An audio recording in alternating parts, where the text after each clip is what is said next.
Hello, Internet. How are we this Tuesday evening? So good to see you. It's been another day of random. I woke up to another thing going viral, and I wasn't expecting that. I put a clip out of my night before show. I usually after each episode go and try to clip at least something and put it out there. And I've never had one go banana balls. And well, one went banana balls. Last night we talking about the crowds for hire, and yeah, it turns out that's been going on for a long time. I guess that's something Rush Limbaugh used to talk about. I had no idea, but I guess he used to call it what do you call it? Something mobs, mobs on demand. I think is what he called it, something like that. No, not mob. No, that's what they call it, crowds on demand. Yeah, he called it something. He had a nickname for it, but I guess this agent provocateurs for hire has been a thing for a long time, and people have sent me other organizations that do it that are even more nefarious looking. So if we have time, we'll get into some of that tonight, but I want to do a California show, so we're going to talk a lot about California stuff because there's never a shortage of it. There's never a shortage of California shenanigans going on. And Wally, nice to see you. I every time I turn the little scarlet heater on down there, she doesn't want to come up and say hi. She's just stuck right in front of that heater, so I'll make her come say hi to you, Wally. Come say hi to Wally. I know the heater's on. Come say hi to Wally. Come here. Come on. You know the routine. Don't just paw at me. Okay. All right. I know the heater's on. You love it. Okay. All right. She's extra lazy tonight, folks. How are we? Hope everybody's having a good one. We'll give it a minute for you guys to get in there. Okay. Are you gonna try to climb all the way in my lap? You're not a lap dog. Okay. Get back in front of your heater. All right, folks. Let's see. What do we got going on? Yeah, so that clip went viral. So there might be some new folks here. If you guys are new here, welcome. Please give that like button a tap. That's always helpful. Check the show out over on Rumble, YouTube, whatever. I don't care. I actually kind of prefer that you watch it on X, even though it's not really designed for a streaming platform. I think that's the future, my friends. I do think X is the future of streaming, though I also think Elon Musk might be building a giant honeypot to take all our data. And yeah, I've done a whole other episode about that, and we'll talk about that again in the future, I'm sure. But could be nefarious purposes behind what he's doing too, but that's not for tonight's episode. We're going to talk about California stuff. So yeah, if you're watching over on Rumble, if you're watching over on X, YouTube, whatever, jump in the chat, say hi. You know how it helps my self-esteem. Yeah, Wally, there's an X chat. Absolutely. X chat. That sounds dirty. Yes, there is a chat over on X. Absolutely there is. Yeah, there is. Casey Martin, hello. Nice to see you. Haven't seen you in a while. Good to see folks. All right. Well, I think we'll jump right into it. There was something else I wanted to talk to you guys about before the show started, but I can't remember, so it can't be too important. Yeah, can't be too important. Yeah, that's it. We'll get right into it. I got a California Globe article that I want to read to you. Oh, you've been camping, Casey Martin? Where'd you go camping? I love camping. I haven't been camping in a long time though. Most people go glamping now. Was it camping or was it glamping? It only counts as camping if you're in an actual tent and you did not have an air mattress. If you had an air mattress, you are technically glamping. So don't butter it up, Casey Martin. I don't want to hear it. All right, B Sizzo, good to see you. Let's see. Where's Lonald? Lonald should be here any moment. All right, well, we'll get right into it. I got a California Globe article that I want to read to you guys. It's funny. I was reading it earlier, and I looked up who the oh, you were actually camping. That's okay, awesome. I retract my previous statement, Casey Martin. I looked up who the editor was of the article on California Globe, just because they do such good work over there. I'm always very pleased with the stuff they put out. They cover topics that other news organizations don't cover. California Insider is also another good one. They put out a lot of good stuff talking about things that other, like the LA Times and crap like that, they don't want to put out. San Francisco Chronicle, Examiner, all those news organizations that don't touch things that are really pertinent to Californians. California Globe, they do excellent work over there. And I looked up the editor, I think is her title, and it turns out we follow each other. So I DM'd her, just telling her nice work, and yeah, told her I'm going to be reading one of her articles to start off the show. So that's what I'm going to do.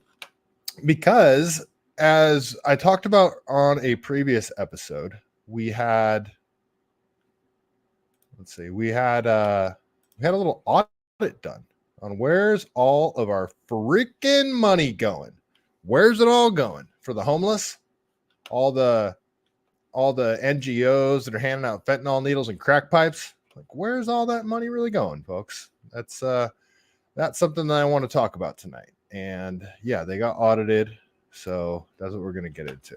You guys don't need a huge screen for the article. I doubt you guys read along with me. So let's get right into it. Got an article from the California Globe. Let's see Kathy Grimes. Give her a follow over on X. They do great work over there. So Katie Grimes, my apologies. So new report. California ranks among the bottom 50 states for financial transparency. How about that? Right after the article comes out about how we spent, billions of dollars on homeless initiatives that is just a bunch of non-governmental organizations that have CEOs that make $250,000 a year, and they hand out fentanyl needles, crack pipes, cookers, the things to tie your arm off with. They'll hand out tents, let people sleep on the sidewalk and create a fire and walking hazard, and let them shit and piss all over the sidewalk. And then they'll spend money to have people go and hose that stuff down. That's kind of where all the money goes. And it goes to the NGO CEOs and crap like that. It's just all money poured down the drain. And California doesn't have a Federal Reserve. This is all tax dollars. This is all California tax dollars. And as you Californians know, we have the highest taxes in the country. Our taxes are out of freaking control. And and got stuff like the high-speed rail, all sorts of money laundering operations, no bid contracts, you scratch my back, I'll scratch yours type things. And nobody knows where the money goes. It's just a big giant scam. And go figure, California is just swirling down the drain. And we keep getting told how great everything is. Keep getting gaslit every freaking day by Gavin Newsom, London Breed, what's her face down there in LA. They just lie to us constantly, telling us how great everything is. And then we go to Oakland and see In-N-Out Burger closing, the A's leaving, the Raiders leaving, all that stuff. Nobody wants to be in tourism. Nobody comes to California for tourism anymore. We'd like for Oakland, San Francisco, Santa Cruz, the city I live in, LA, to be tourist attractions again. That'd be nice, wouldn't it? That brings in a lot of money. No, too dangerous. People don't want to step in shit, all that kind of stuff. So, all right, I'll quit babbling here. Let me check the chat really quick before I start reading this article. Danger, there you are. Let's see. Oh, Danger, you're back over on YouTube. You didn't like it over there on X, huh? I get it. I understand. I get it. Colin, nice to see you. Wally World, there you go. Yeah, I'm right about the chat. I know. I've been in the chat on other people's streams. I hop in there sometimes. Northside, nice to see you. Hella cool for the homeless. Hella. We say hella here, guys. We still say it, folks. Danger, X sucks for watching. Sorry, dude. I know. Does it? Is it that much worse though? Okay, that's fair. All right, I get it. Yeah, you guys don't have to watch on X. Don't feel obligated. It's just, that's the platform that actually takes care of me. That's the only platform I've ever made money from. I make money from X. I haven't made a penny from Rumble. I haven't made a penny from YouTube. On that note, something I never say, you guys could do super chats. You don't need to because there's not enough people in the chat. I just read everybody's chat anyway. But if you wanted to, there's super chats. And I guess I've only gotten, I think, like one or two. So I think it puts a big highlight. It highlights the chat. So I'll see it. But I already see all the chats anyway because they're not. You watch like really popular live streamers, you'll see the chat moving super fast and, they can't keep up with it. Mine doesn't do that. There's only like 6 or 7 of you guys in here. So, which I love all you guys. You guys are the best. But you don't need to really super chat right now because I see your chats anyway, but that is an option. Just saying, it's out there. Also, if you guys want to contribute to the show, I'll just throw it up there really quick. Fundraiser, Give, Send, Go. I don't use GoFundMe because of what they did to the Canadian truckers, but got that set up. There's also a link tree in my bio with a link to this. There's a little icon in my Twitter bio that you can tap if you want to tip the show like I'm a stripper. You can do that too. So we'll get rid of that. And oh wait, no, I didn't want to do that. What am I doing here? Okay, there we go. Get rid of that. All right, we'll get right into it. I'll actually read the article from the California Club. Quit babbling. I just babbled for 10 minutes about nothing. All right, let's get into it. New report. California ranks among the bottom 50 states for financial transparency. Californians are owed an unsurprising report. Yeah, Californians are owed an unsurprising report that the actual state of California offered by a serious governor. In 2020, then Senator John Morlack of the legislator's only CPA reported for the Globe that 49 of the 50 states had completed and published their annual audited financial statements. California was the only state which failed to complete and publish the annual audited financial statements. Wonder why that was. This was not new. It is habitual. Weird. It's like we don't want to show where our money's going. Interesting. And here we go again. A new report from Truth in Accounting finds that California ranks among the bottom 50 states for financial transparency. And they got a little chart up here. And it shows, so a score of around 80 is considered notable.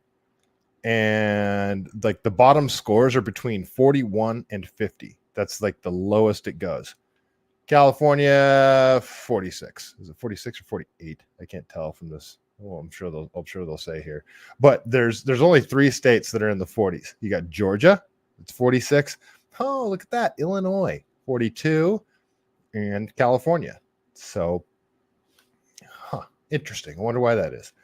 Truth in Accounting explains that the transparency score for the financial reporting by state governments is to encourage the publication of transparent and accurate government financial information. It's not working here in California. While there is a great deal of focus on state budgets, the result of those budgets are found in government's annual comprehensive financial report, ACFR. Certified public accountants audit the document produced annually by the governments. The criteria used to develop the transparency score provide a best practices framework for government officials and citizens that can be used to improve the government's transparency and accountability.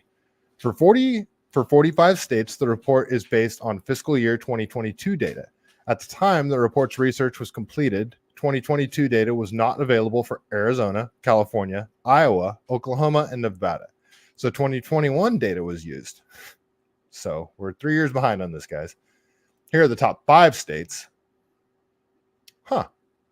New York. I'm surprised. New York, Wyoming, Hawaii, Indiana, and Utah. Those are the top 5 states. And the bottom 5 states are North Carolina, Vermont. Vermont? Wow.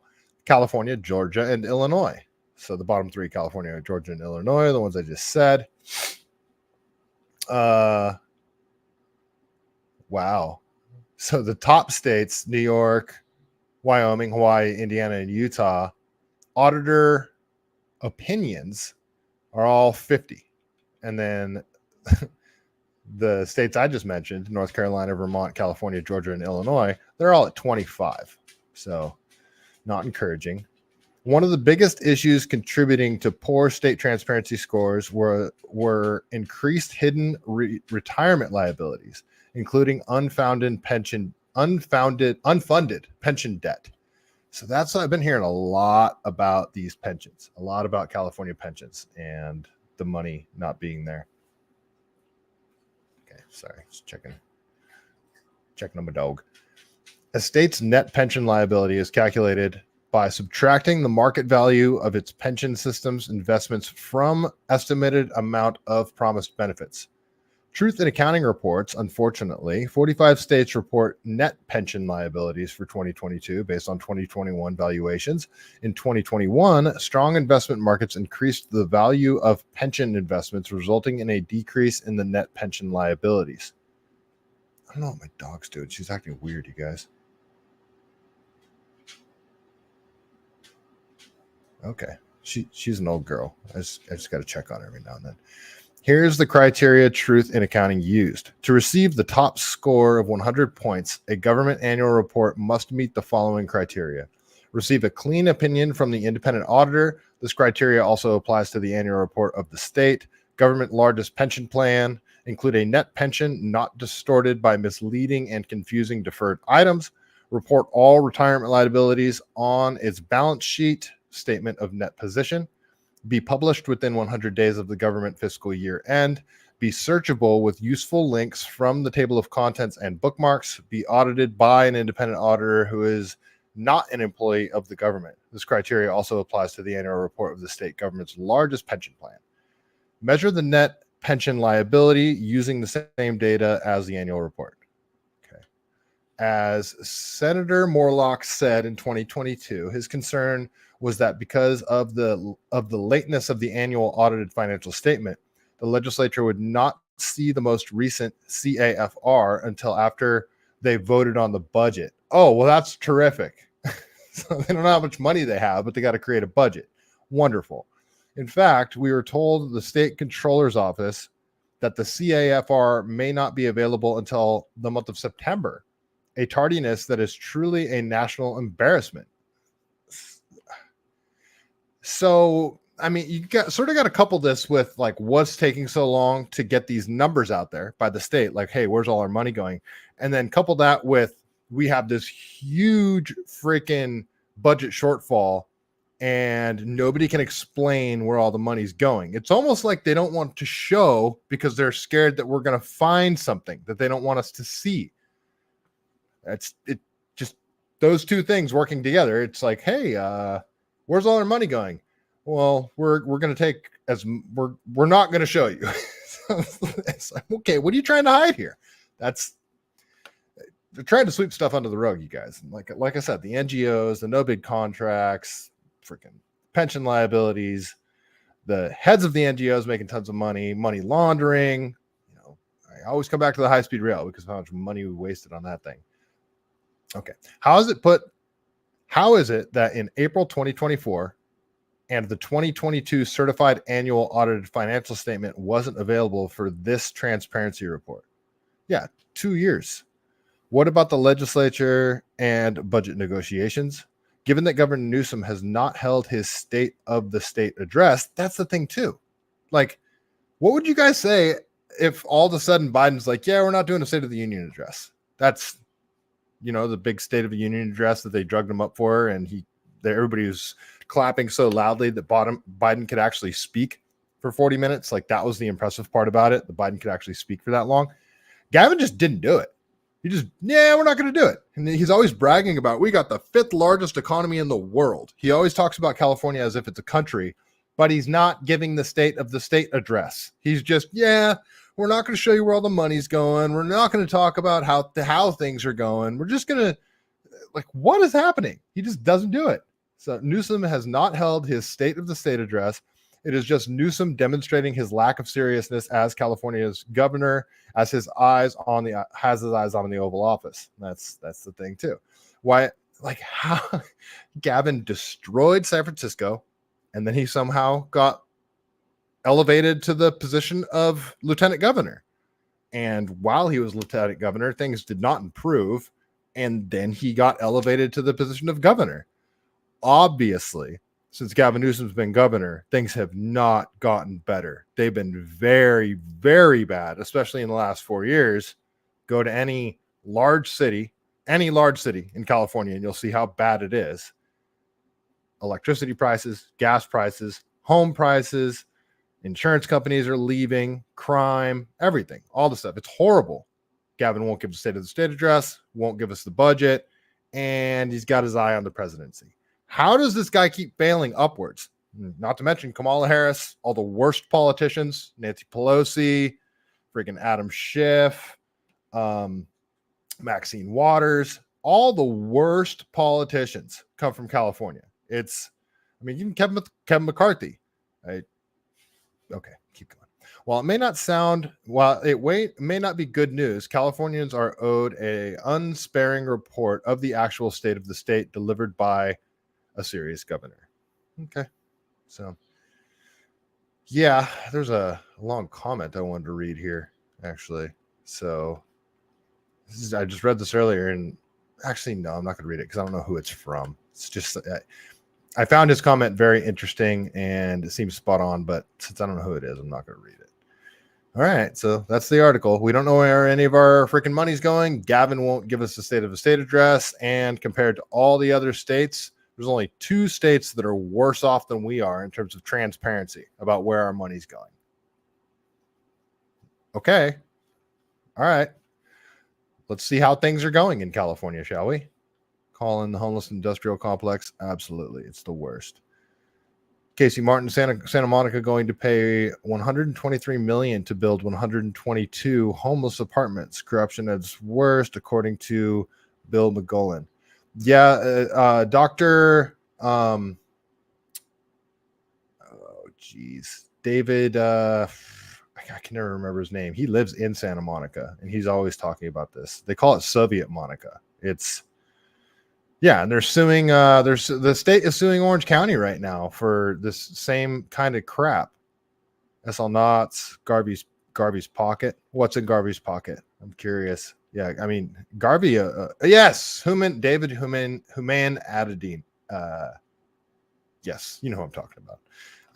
I feel bad that because I talk to him a lot, and we've DM'd back and forth several times, and I even DM'd him asking him the proper pronunciation of his name, and I forgot. He's the man, though. He's awesome.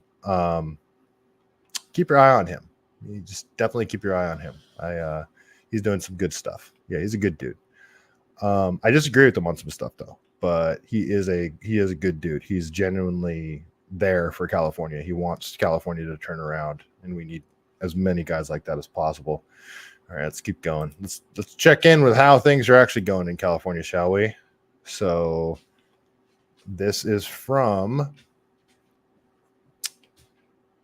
Eyewitness 5, I believe, the news, just a local news station. This is KTLA. California spent $24 billion on its homeless crisis, but recent audit found no accountability for the funds. Furthermore, homelessness increased by 50%. I just read an article about this, and they were like, the article says all of that. Says like, yeah, we don't really know where the $24 billion went, but, we're not accusing anybody of everything, and everything's fine. I'm sure it's getting better when it's not. Like, the homelessness situation keeps getting worse. We keep getting more people dying on the streets of fentanyl.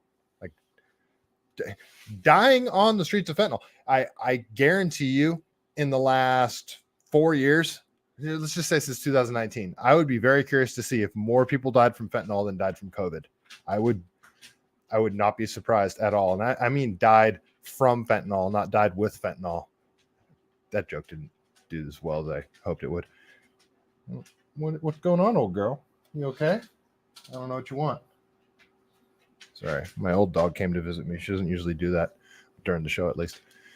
Do you need something? What's up, Mama? You guys can't see her. She's an old German Shepherd.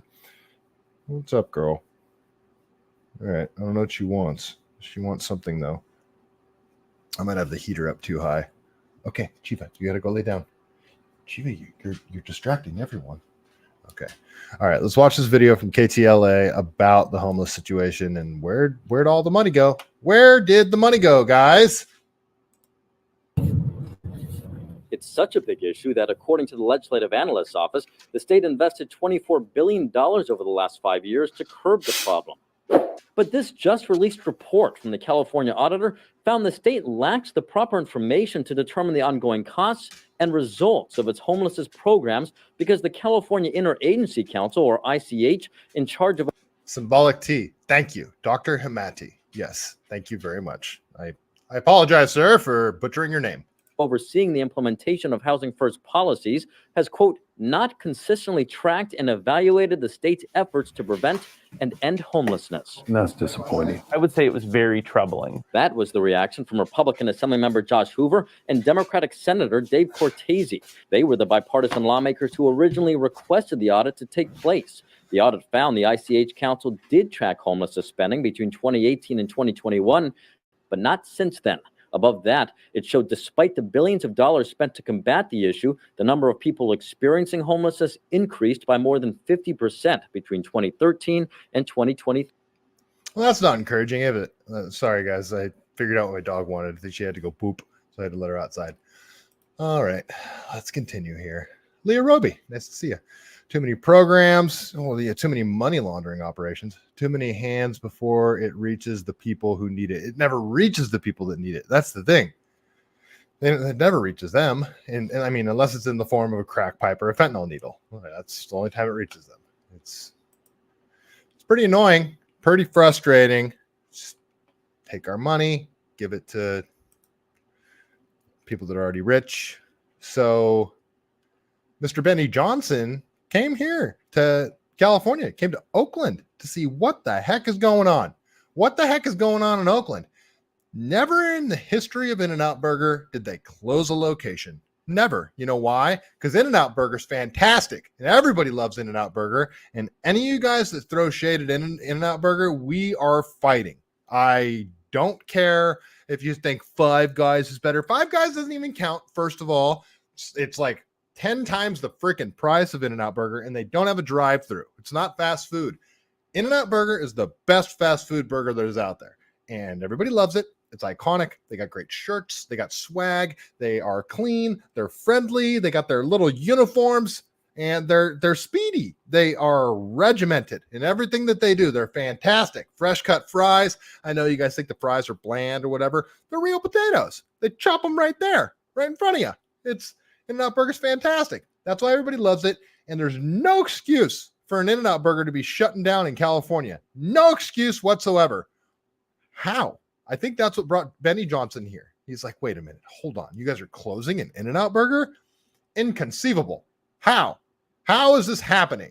So Benny Johnson had to come check out the situation for himself and see why the In-N-Out Burger in Oakland is closing down. And well, he figured it out, guys. Serious? Yeah. Wrestled this bag for his years.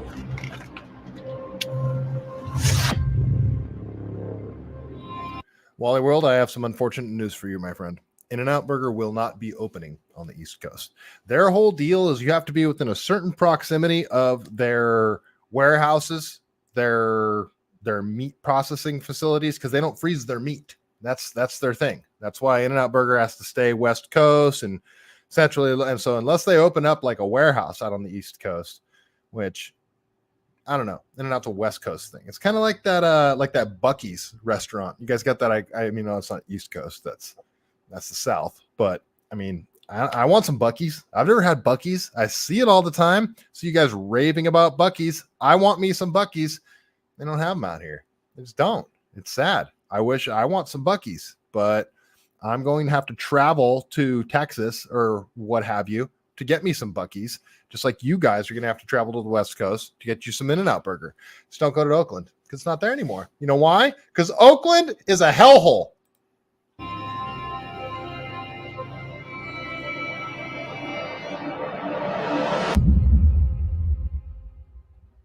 Wally World, nobody cares about Wawa. I'm sorry. Nobody cares. Nobody cares about Wawa Burger, whatever the heck that is.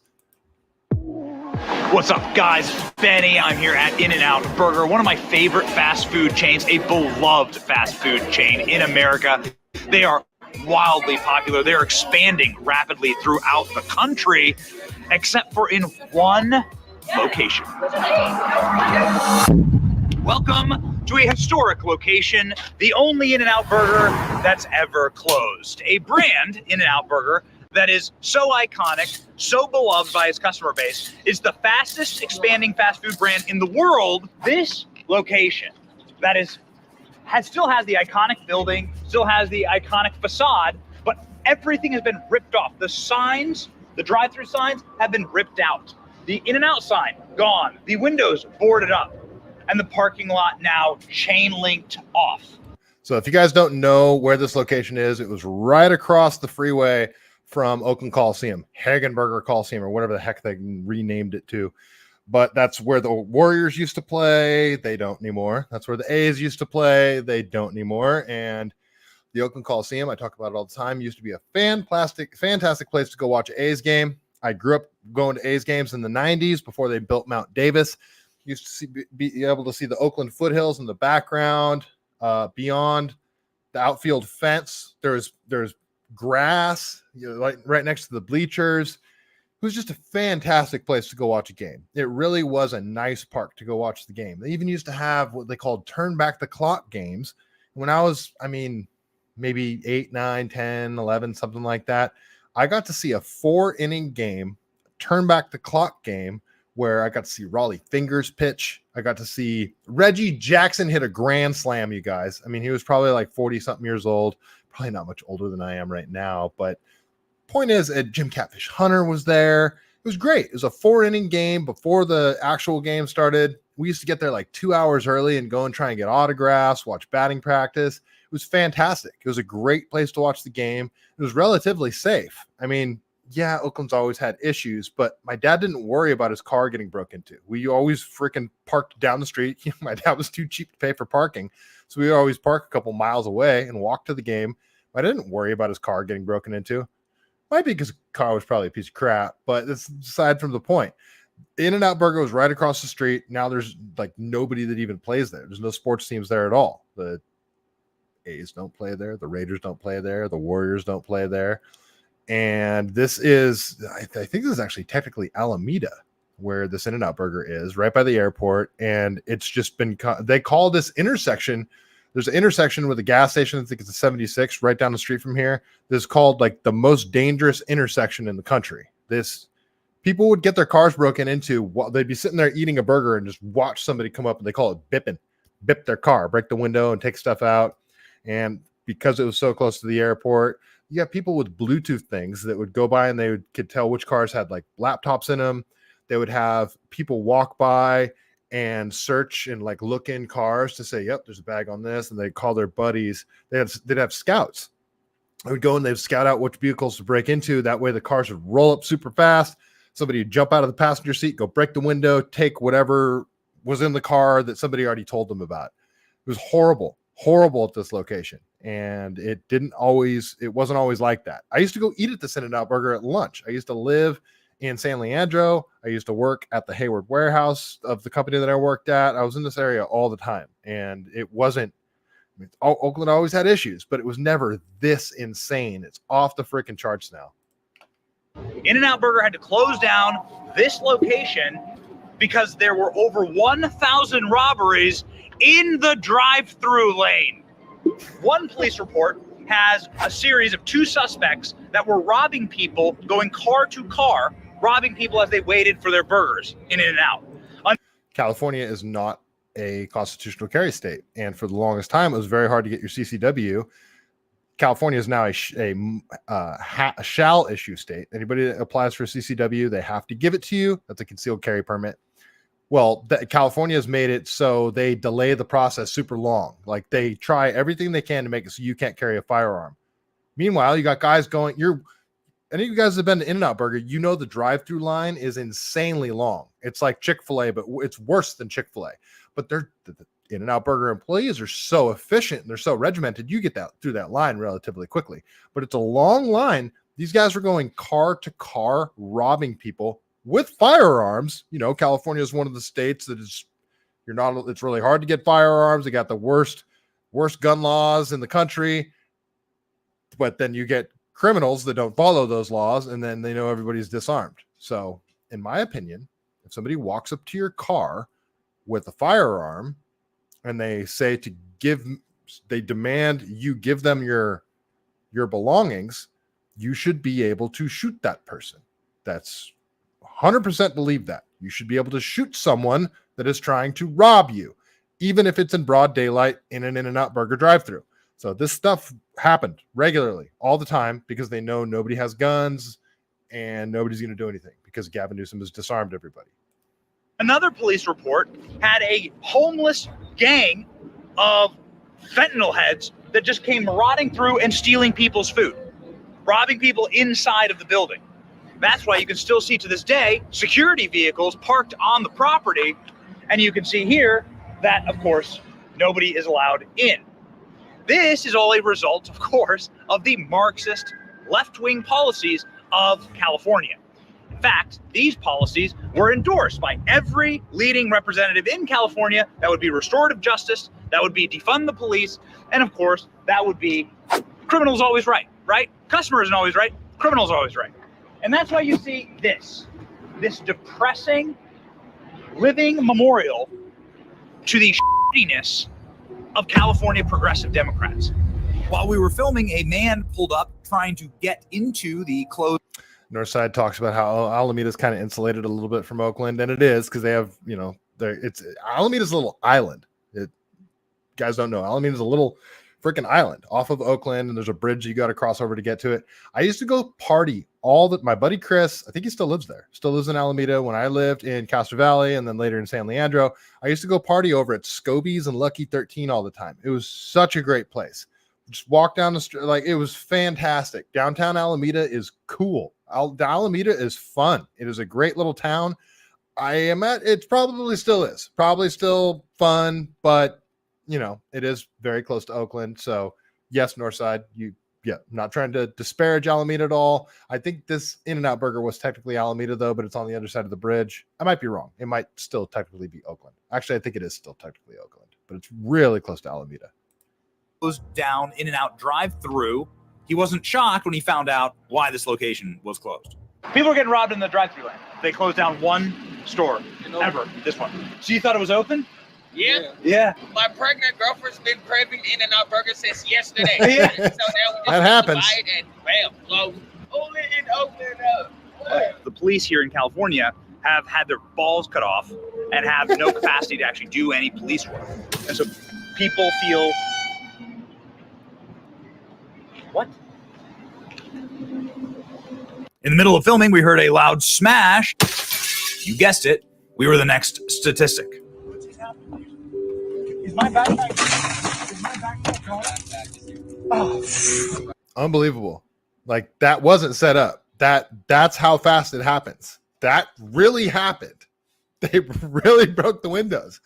Even if they didn't take anything. You know how highly inconvenient it is for somebody to break your window? That's why I won't take I will not drive my Chrysler to Oakland. I won't do it. 79 Chrysler, you know how hard it is to find glass for that car? Hell no. Hell no.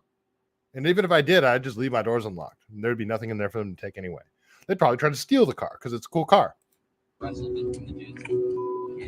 Dude, are you serious? Luckily, we had ALX inside of the car, and ALX physically fought off the robbers by saying, "Give me the bag and get the out of my car." I didn't know ALX worked for Benny Johnson. Oh, interesting. Okay. Serious? Yeah. 100% serious. He wrestled this bag from his arms. Did you see the guy? He had a black mask on. That's all I saw.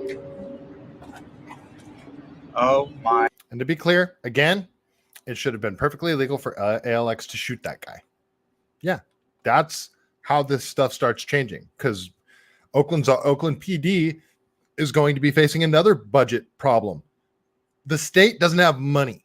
They spend it all on nonsense, so they can't protect the citizens.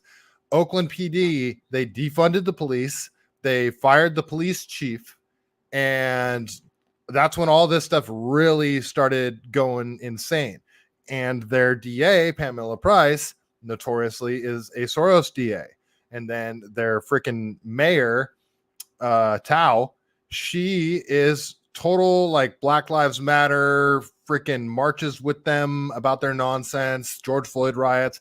After the George Floyd riots and shit, which I talked about last episode in Oakland, that's when this stuff really started going crazy. 2020, summer of 2020. It's like Oakland had never recovered from the George Floyd riots of the summer of 2020. It's just been absolute freaking mayhem since then. And Oakland was already pretty bad before that. Like anybody from the Bay Area knows that like once you get past like 238 or like San Leandro on Highway 880 and all the way to the Bay Bridge, that whole stretch right there, you don't fuck around. You don't like get in road rage things back and forth with people. They will shoot you. Like, you don't dick around in Oakland. Like, everybody knew this before the George Floyd riots. Shit is wild. Oakland's been wild for a while, but after 2020, after the George Floyd riots, it's just been out of freaking control. If you guys don't follow Seneca Speaks over on X, Seneca Scott, that dude, he is putting people on blast all the time. He's one of the top people fighting for Oakland, and he catches hell for it. People hate that dude. And yeah, we'll keep going. My God. They pulled up right there in a car. He got out of the back seat, smashed the window, tried to get this bag, rustled it away, and then I said, "Get the f*** off." And then he ditched. Holy. Okay, so we just got broken into. I mean, I guess there you go. We're talking about these policies. Here are these policies. So we just proved exactly why In-N-Out shut down. After cleaning out as much of the broken glass as we could from the rental car, we loaded up very carefully and headed back to the airport to swap out our vehicle. On the way, we had to drive through Oakland, and if there was any further explanation needed as to why this place is such a criminal hellhole, well, just look out the windows. I've been to third world countries. Nothing looks as bad as Oakland, California. This place is truly apocalyptic. So I used to work at the Emeryville. I was the project manager for Magnolia inside the Best Buy in Emeryville way back in the day. And there was a recycling center nearby. And you used to see encampments like this under I think that was Highway 24, under that overpass, under a bunch of the overpasses. You'd see, encampments that looked this bad, but they were only the size of like this corner that you see right here. They weren't gigantic. Now you see blocks and blocks and blocks of broken down and burned RVs, stolen vehicles that are brought there, stripped and then lit on fire. Little shanty towns. It's gotten, I don't know, 100 times worse than when I was the project manager over there. That was back in I remember because I remember the date. It was like 2015. Because it was the primaries of the election, and like the tail end of when I was working there was when Donald Trump was saying that Ted Cruz's dad was the Zodiac killer. You remember when Donald Trump was implying that Ted Cruz's dad was the Zodiac killer? Like this, that was before I knew anything about politics. I considered myself a Bernie bro at that time. So that's I mean, almost 10 years ago now, and it's gotten so much worse since then. I mean, people try to downplay this and say it's only parts of Oakland. It's like, yeah, there should be no parts of California anywhere that look like this. But here we are, and Oakland's just been going downhill, downhill, downhill since 2015. And then when it hit 2020, it just went off the rails.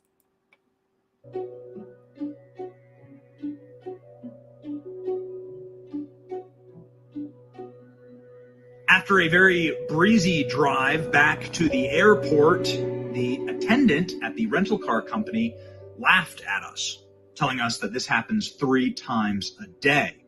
Not to worry, just go swap out the car. This is normal. I'm glad you guys are okay with that. This happen a lot? I don't know, like once a day? Yep. I usually get 3 every day. 3 every day. Oh, Mike, this is me only. 3 every day for you. Yep. Of somebody coming back with their windows smashed. Why is he wearing a mask though? See, it's so triggering for me. It's like, why are you still wearing a mask, sir? That bothers me more than the broken window. And you said you purchased insurance with us, right? Yeah. 3 a day.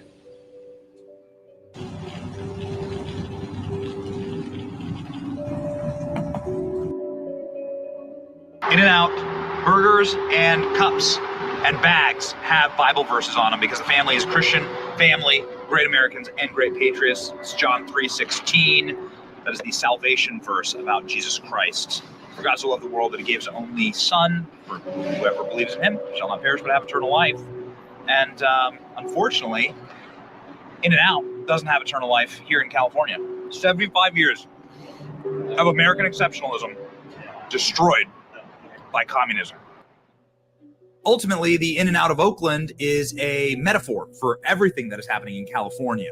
The best brands, the brightest people can't survive the withering wokeness of this state that steals, kills, and destroys everything good. In-N-Out is a good company. It is a beautiful brand. It is a delicious burger. Thank you, Benny Johnson. Thank you. Yes, In-N-Out is one of the great American companies. Everything they do is top notch, and their food is delicious. Get yourself a Flying Dutchman, folks. But for the first time in their history, In-N-Out wasn't going in. They were piecing out. Good riddance, Oakland, California. All right, guys, let's get the out of here. Just bums me out. Freaking bums me out, you guys. In-N-Out Burger closing in Oakland. I wonder which one they ended up at. Ex-Muslim, I'm British Californian. For a few good years of the Jerry Brown admin, First Fridays in Oakland were a safe, fun time. Interesting. Yeah. What years were that? I'm sorry. What years were that? What year was that the Good Fridays were a thing? I wonder which In-N-Out burger he ended up going to. There's one over off Hesperian in San Leandro. So I wonder if that's the one he ended up going to. Yeah, Oakland, and man, again, I used to work in Emeryville. Oakland had such good food, and like I said, it always had its problems. But Oakland borders Berkeley. There was this great, so much different good food, so much good barbecue. There was like 3 different. Yes, California had good barbecue. There's really good. Okay, I'm a Californian. Maybe I don't know how to judge good barbecue, but I think I do. It was there. You guys would probably clown on me, but I loved Everett and Jones. I thought Everett and Jones was fantastic. There's 2 other barbecue places there. Philly cheesesteaks, great Philly cheesesteaks. They have a Hofbräu there that was fantastic. Taquerias. There was the Salvadorian food place that I loved. I used to go get tamales there every Christmas. But Oakland has tons of good food. Berkeley has tons of good food. And it's I love Oakland. That's why I rave and rant and rave about it so much, because Oakland is a fantastic city.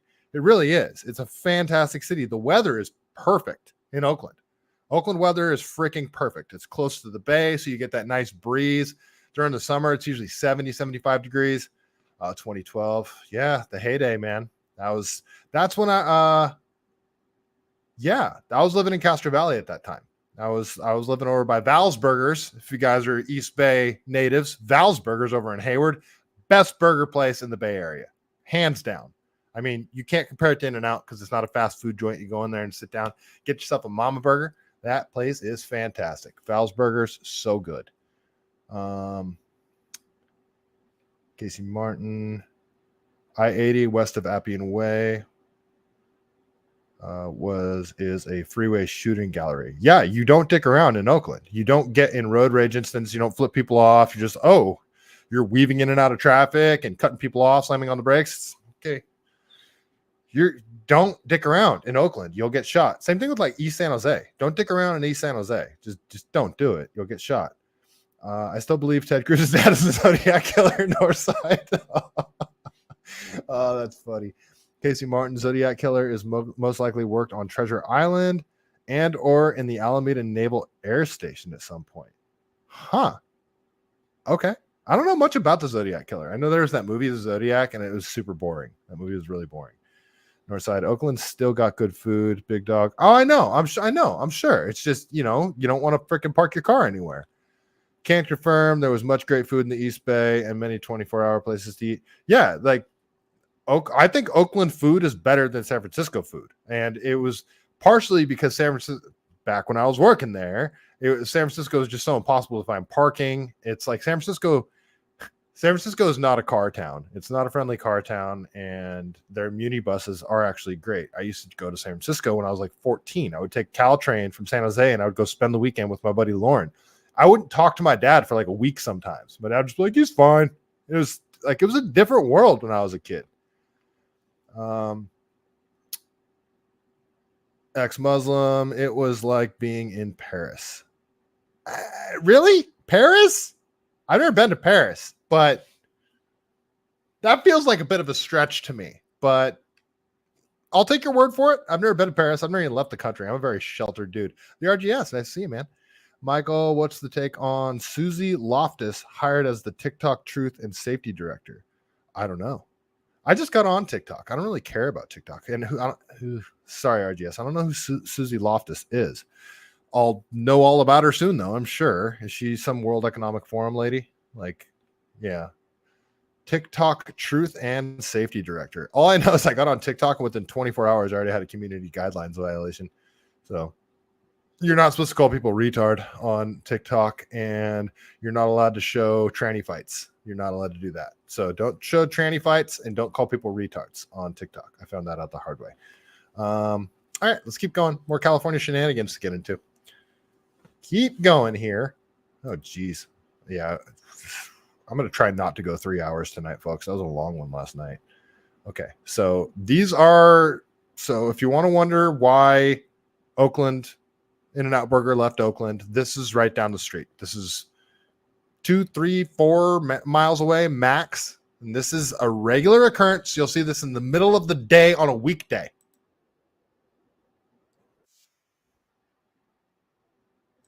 Yeah, that's a car on fire in the middle of an intersection being pushed around the intersection by another car. And I guarantee you both those cars are stolen.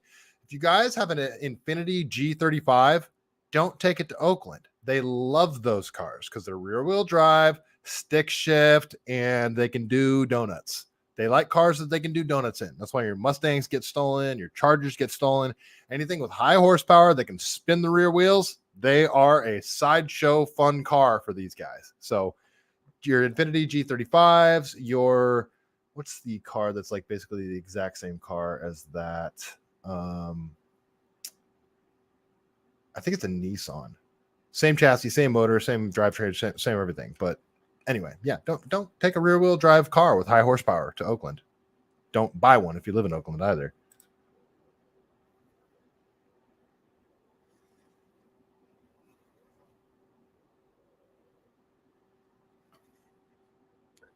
You hear people saying, "Oh, what the fuck? What do you mean, what the fuck? Like, why? What are you surprised about? How is any of this shocking you? You've clearly been here before."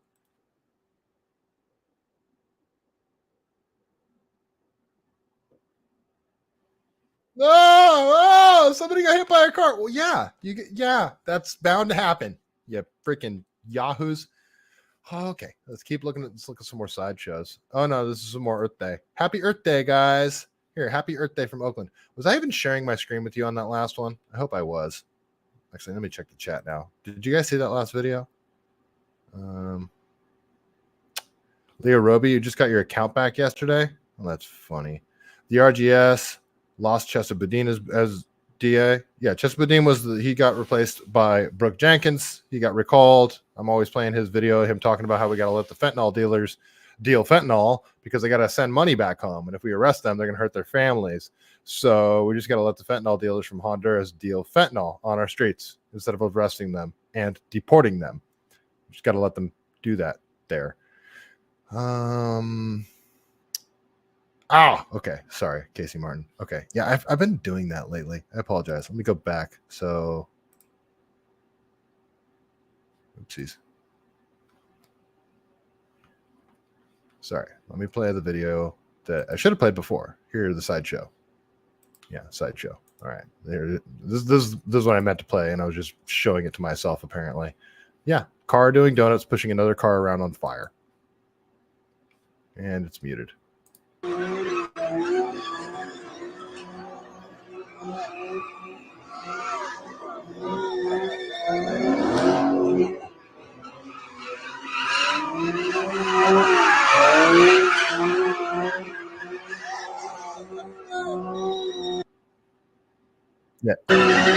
Yeah, you guys probably think that's like Saturday night at 3 a.m. It's probably not. It's probably Thursday at 8 p.m. This is the kind of stuff that happens in Oakland. Okay. Here's Happy Earth Day. Was Earth Day yesterday? Day before? I don't know. Earth Day, Oakland.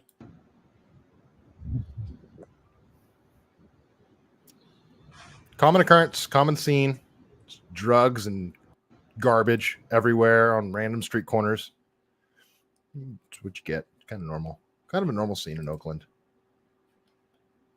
Okay, let's jump over across the bay. Let's go to San Francisco now, shall we? This is another common scene that you'll get in San Francisco here.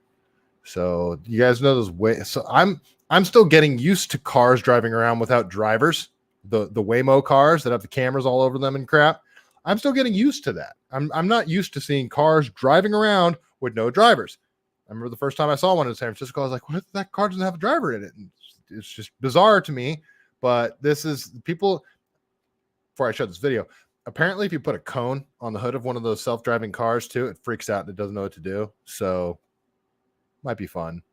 If I ever have the opportunity, I might do that. Put a cone on the self-driving car. But here's a naked person stomping the windscreen of one of these Waymo cars, self-driving cars.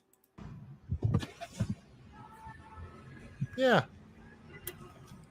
I wonder if that's worse than a cone. This person just standing there like, oh, San Francisco treat. There you go. Okay. So keep going here. I got more San Francisco stuff to show you guys now. Okay. So when I clip videos every now and then and post them, especially if it's about Gavin Newsom. And he put one out there saying, we are in the process where we're seeing more improved public safety in the last 15 or 20 years. Gavin Newsom had the audacity to say that we're seeing more public safety in the last 15, 20 years. I'll just play the clip for you really quick. This triggers me, but I clipped this and this is, I think this is the prime minister, whatever, from Norway. And they signed some sort of silly climate agreement. And this is Gavin Newsom gaslighting everybody. Listen to what he says here. And we're in a process now where we're seeing improved public safety in the last 15, 20 years as we've moved in a more enlightened way. And we have improved public safety in California because we have an enlightened way. You guys hear that? That's the kind of Gavin Newsom gaslighting that you'll get. So this dude sent me this chart. He says, this is what Gavin Newsom calls more enlightened way. Look at this chart. So this is drug overdose deaths per 100,000 people. So per capita drug overdoses deaths. Look at when it gets to right before 2020, 2019, when they started really hammering down on these, what do they call them? Harm reduction policies. So 2019 starts going up. You hit 2020 and it just skyrockets. Look at this, 2020. And remember, California is not good at handing in data. So this is peak COVID. You get all these crazy overdose deaths. You know, everybody in San Francisco was so insane about wear a mask, take your vaccine. I wasn't allowed to eat in restaurants. I got fired for refusing to wear a mask, ruined my career because I talked about it, ended up on Tucker Carlson because I was such an evil person because I didn't want to wear a mask. Well, apparently it's not evil to hand out fentanyl, crack pipes, and let drug dealers operate with impunity and let people die on your streets because that happens regularly. This is a thing. And this chart just shows it here. This is the rest of the United States down here. You know, this is per 100,000 residents. So we're up around 75 per 100,000 residents. That's freaking insane.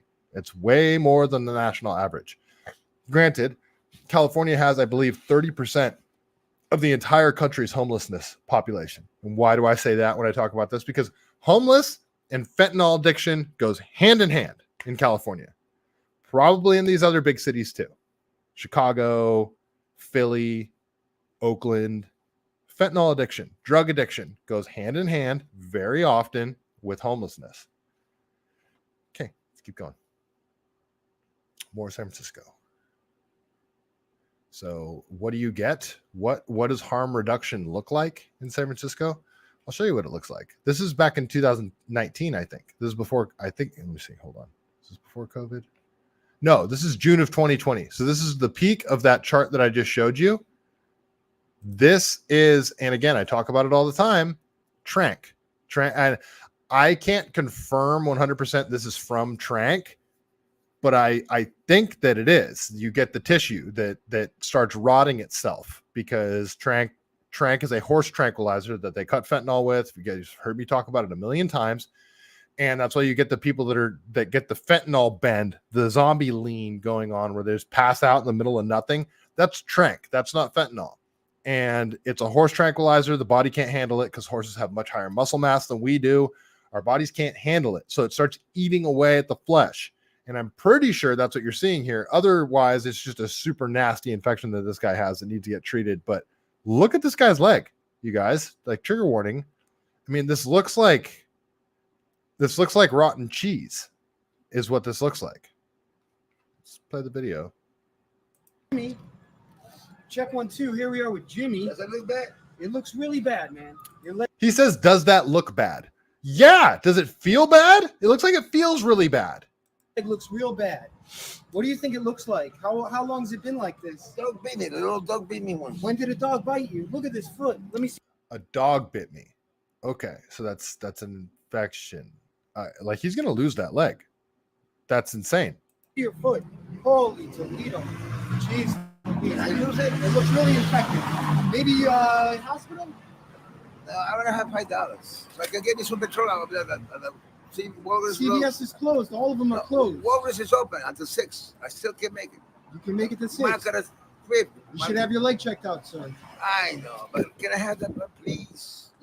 See, he wants money. He's asking for money because he's so addicted to drugs. He'd rather get some drugs than go get his leg checked out. He's like, that leg is like, how can your leg be like that and you not be panicking? Like, I need to get to the hospital now.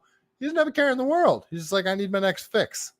You need to get your leg checked out, bro. God loves you, man. Seriously, God loves you, but you got to get your me. Look at this. Check 1. That leg is, oh. Yeah, it's just, that's insane. Colin, that leg is gone. Damn right. Danger. Gavin Newsom hasn't said anything real his entire career. I agree. Colin Chester works for UC Berkeley now. Correct. So go figure, right? Ex-Muslim, I mean little jazz clubs. Oh, that's how it was like Paris? Okay, I see.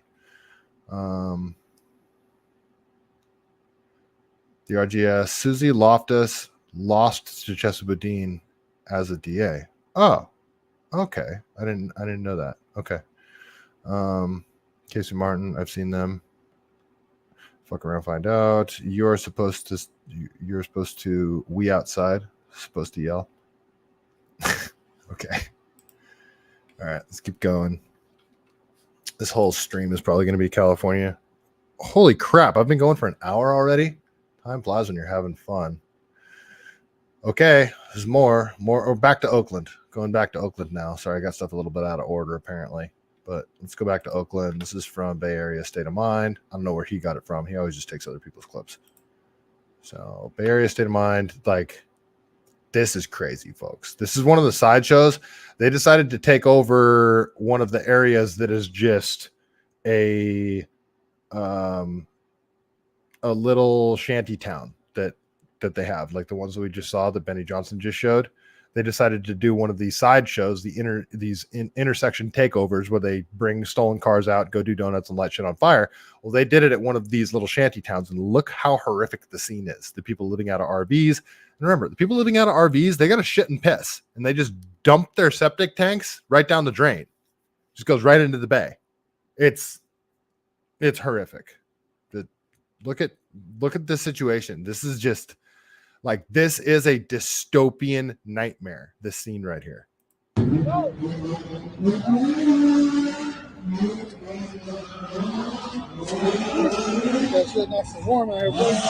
Welcome to Oakland.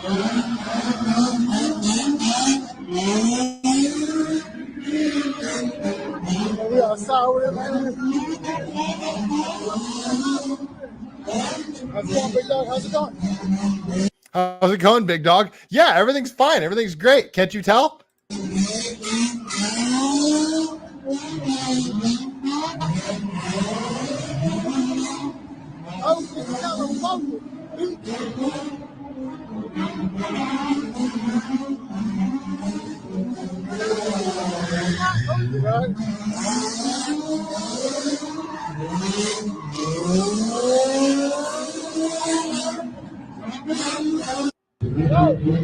Unbelievable. Oakland is out of control. Here's a quick scene This is what happens when you leave your car in certain parts of Oakland for too long. This is what you'll come back to.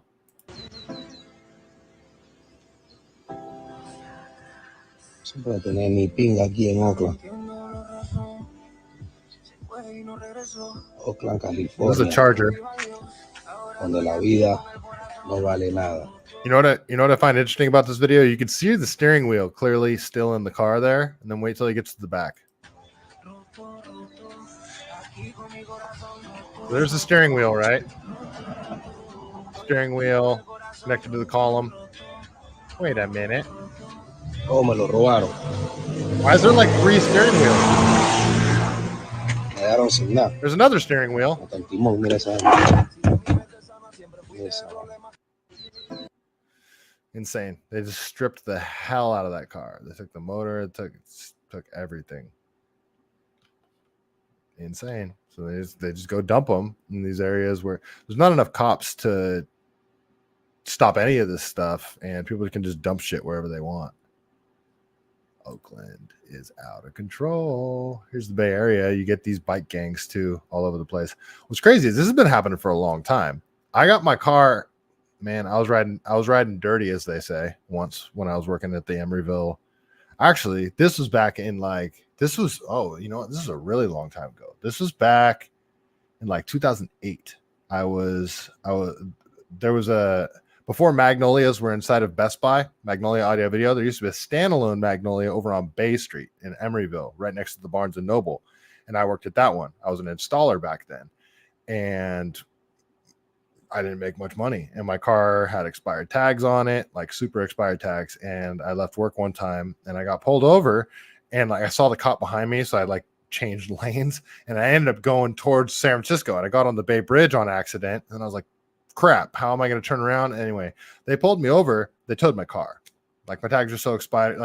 That's what the great cops of Oakland would do. It's yeah, I'm too poor to pay for my tags. So, okay, we're going to take your car and impound it because that's going to help. That's going to help everybody here. So I don't even know how I did it, but I came up with $700. I remember I had to get $700 to go get my car out of impound. And the impound yard was behind the Oakland Coliseum in the sketchiest neighborhood I've ever been in. And I remember I took Bart there from San Leandro, or from Castro Valley at the time. I took Bart there and I had my skateboard and I had $700 cash in my pocket. And I got off Bart. I walked down the street, ride down the street on my skateboard, come around the corner, and there's all these black dudes banging wheelies on dirt bikes and on quads and shit. And I kid you guys not, I didn't know what to do. I had to go get my car. So, I mean, they're taking over the whole street. There's probably 50 of them, all on bikes, illegal bikes, quads, and everything. And I'm just I'm also thinking to myself, I wonder why they didn't get their stuff towed. They towed my car, expired tags. I'm pretty sure these aren't street legal. That stuff's going through my mind, but they all look at me because there's some white boy walking down the street with his skateboard in his hand. I got $700 in my pocket, and I'm like, oh shit, this is gonna be bad. I thought I was gonna get robbed. Yeah, I judged for sure because they did not look pleasant. They didn't look like they wanted to have a good time with me. And I shit you not, I go, hey guys. I said it just like that. I was like, hey guys. And they're actually nice. They just let me go, let me do my thing. They didn't bother me at all, but I was tripping. I was pissing my pants. I was scared for sure. Well, this is the scene. That sort of scene has grown, and now they all take their bikes over into San Francisco and they do all these, they just ride around. And I mean, this isn't actually too insane to me. I mean, it's obviously highly illegal, but these guys, they're not, from the most part, I don't see these guys breaking into cars, causing violence or damage. They do look like they're just out having fun, but it doesn't look great. Optics aren't great of it, but they were nice to me. I didn't mean to be too judgy, but yeah, this is the kind of situation you got. This is the Bay Bridge. This is the San Francisco span. This is the bottom half. Oh yeah, so they're going back to Oakland then. So this is on San Francisco side going towards Treasure Island, apparently. This is what it looks like. This guy's filming out the back of his truck. Yeah.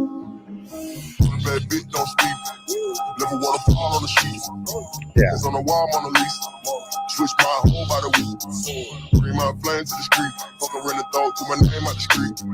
Run into the bank, track me. Bricks in the truck, won't run a beat deep.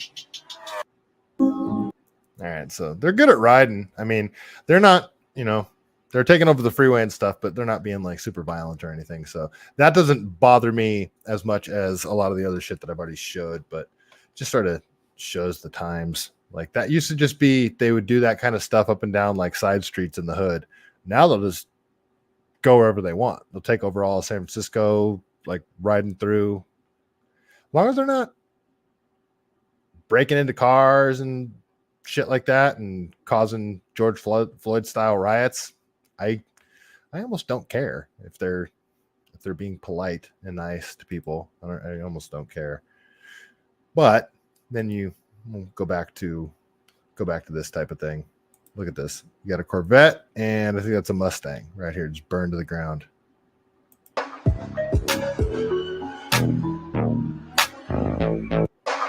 This is the aftermath of one of these sideshows. They steal cars from driveways and have one night of fun with them.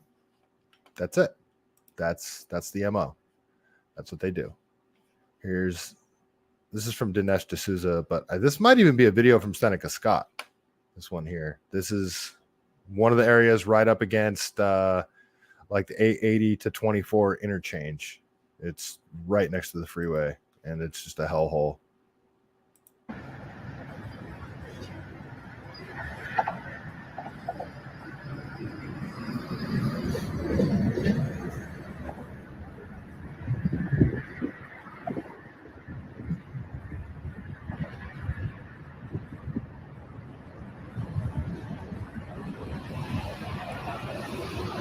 And one of the things I've showed this before, but you see how this RV is still intact. It's still like livable, drivable. See how it's all surrounded by bicycles, probably stolen bicycles. So I always wondered, like, why do they do that? Because this is their security. This is their security perimeter around their RV. That's what they do. So somebody has to like wade through the sea of bicycles to go rob this person, and that gives the person inside time to get their shotgun ready or whatever. So that's a security perimeter. That's what that is. Oakland, California. Another sideshow.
I mean, I guess this is a good way to learn how to do donuts if you're not worried about crashing the car because it's stolen and you've got the whole intersection taken over.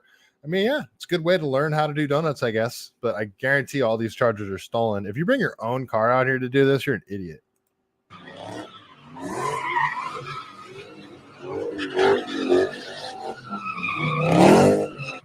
So look at that. 2 chargers and an Infiniti G35. Like, these are the cars that get stolen in Oakland.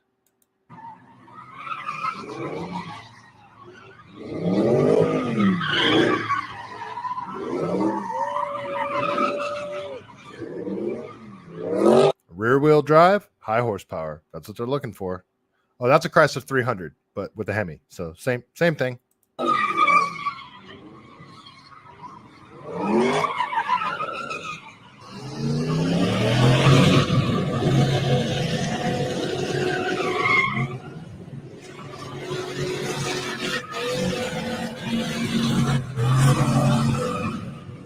So that's probably that guy's actual truck. It sounds like a flipped out non-street legal, might even be turbos. You saw on the front.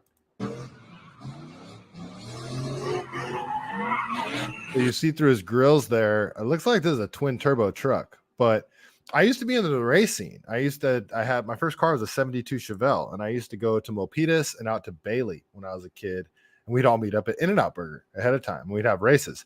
And this is an entirely different thing. But back when I was doing that, we used to hear about the freeway shutdowns. They would shut down. They would do rolling stop races on the freeways. They would get a bunch of cars behind the two cars they're going to race. They would, create a break in traffic, and then two guys that are going to race, they would do a rolling start race on the freeways. And that was a thing. They have morphed into this. It's just chaos.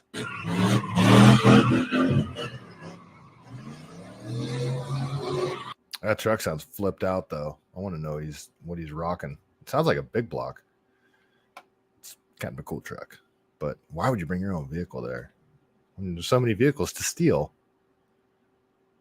Keep going. Jeez, I'm only halfway through the California clips. I might have to start skipping these takeovers because I probably pulled up too many of the street takeover clips. Here's another one. Another Oakland one.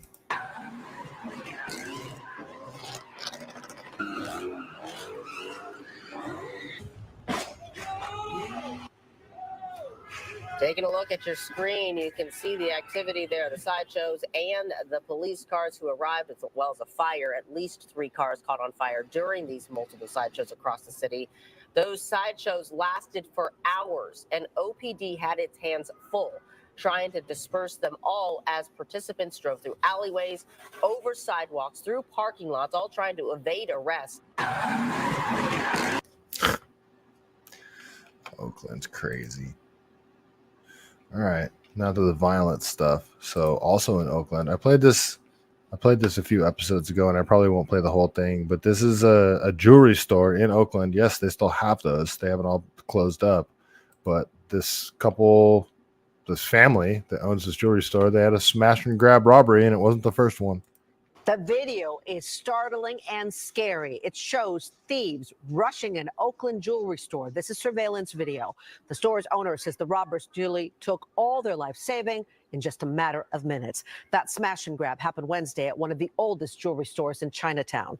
NBC Bay Area's Valina Jones explains how the community is now rallying behind that store.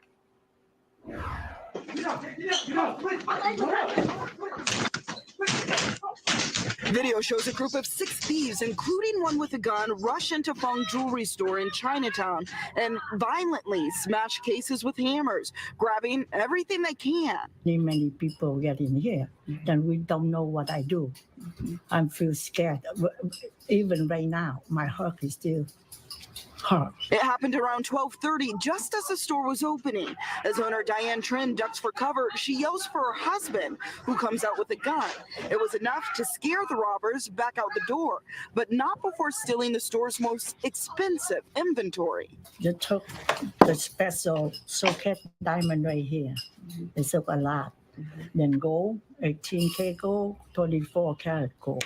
They knew exactly what they wanted, and they went after the main core items that is pretty much 85 to 90% of the value of our entire inventory. The group got in after Diane says one man pretended to be a customer. In total, she says 9 people were involved. She also says the chaos is bringing back trauma for the family. Diane's father was shot and killed in a break-in at the same store in the 90s. No, we didn't lose lives, and it wasn't as brazen. There was 2 men, but definitely it's brought back that. Her son Tony is the executive director of Oakland's Chinatown Improvement. C-Rod, what are you saying about Kevin Hart having a case in the Supreme Court about clearing out the homeless? What are you talking about? No, I didn't hear anything about that. Council. He explains the break-in also brings an added burden because the store is no longer insured. The insurance costs so much with jewelry, especially in Oakland, Chinatown. A lot of businesses here, they don't even qualify. A GoFundMe has been set up to help the 40. You guys hear that? Like, insurance companies all over the place. You're not going to be able to get car insurance in. Like, people can't get housing insurance now in a lot of areas. Fire insurance. Insurance companies are pulling out of California in tons of different areas. Housing, car insurance, businesses. They won't insure places. There's just too much crime. And then there's natural wildfires and shit too. So insurance companies are pulling out of California. Year-old store recover and keep its doors open, something customers say is critically important for the entire community. Hopefully they stay. It'll be a big loss for the city and for the people like us that comes back here year in and year out, to patronize these good people. As the family works to keep their legacy alive, they say they're committed to not letting crime drive them out of Oakland. I think we need to be strong, things happen for a reason.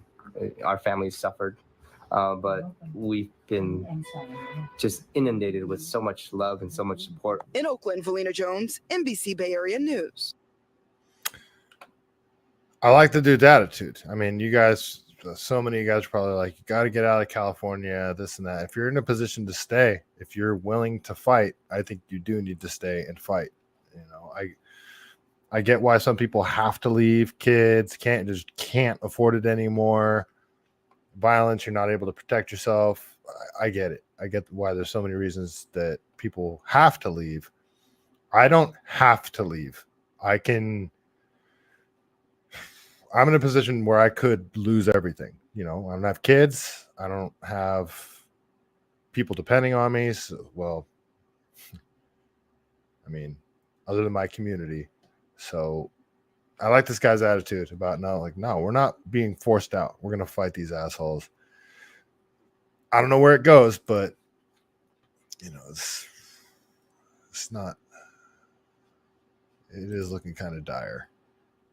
But I'm not going to get black-pilled. I'm going to keep fighting. And I'm going to keep laughing about stuff. Man, I did pull up a lot of these street takeovers. But this one I want to show you because this is the middle of the day, you guys. They do it in the middle of the freaking day. Fuck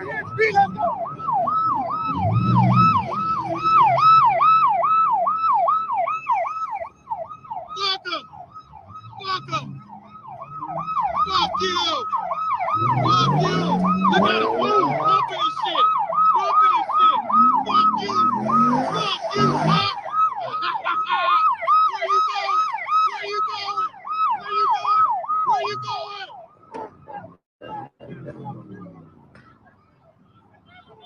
And they get off on running the cops out of there.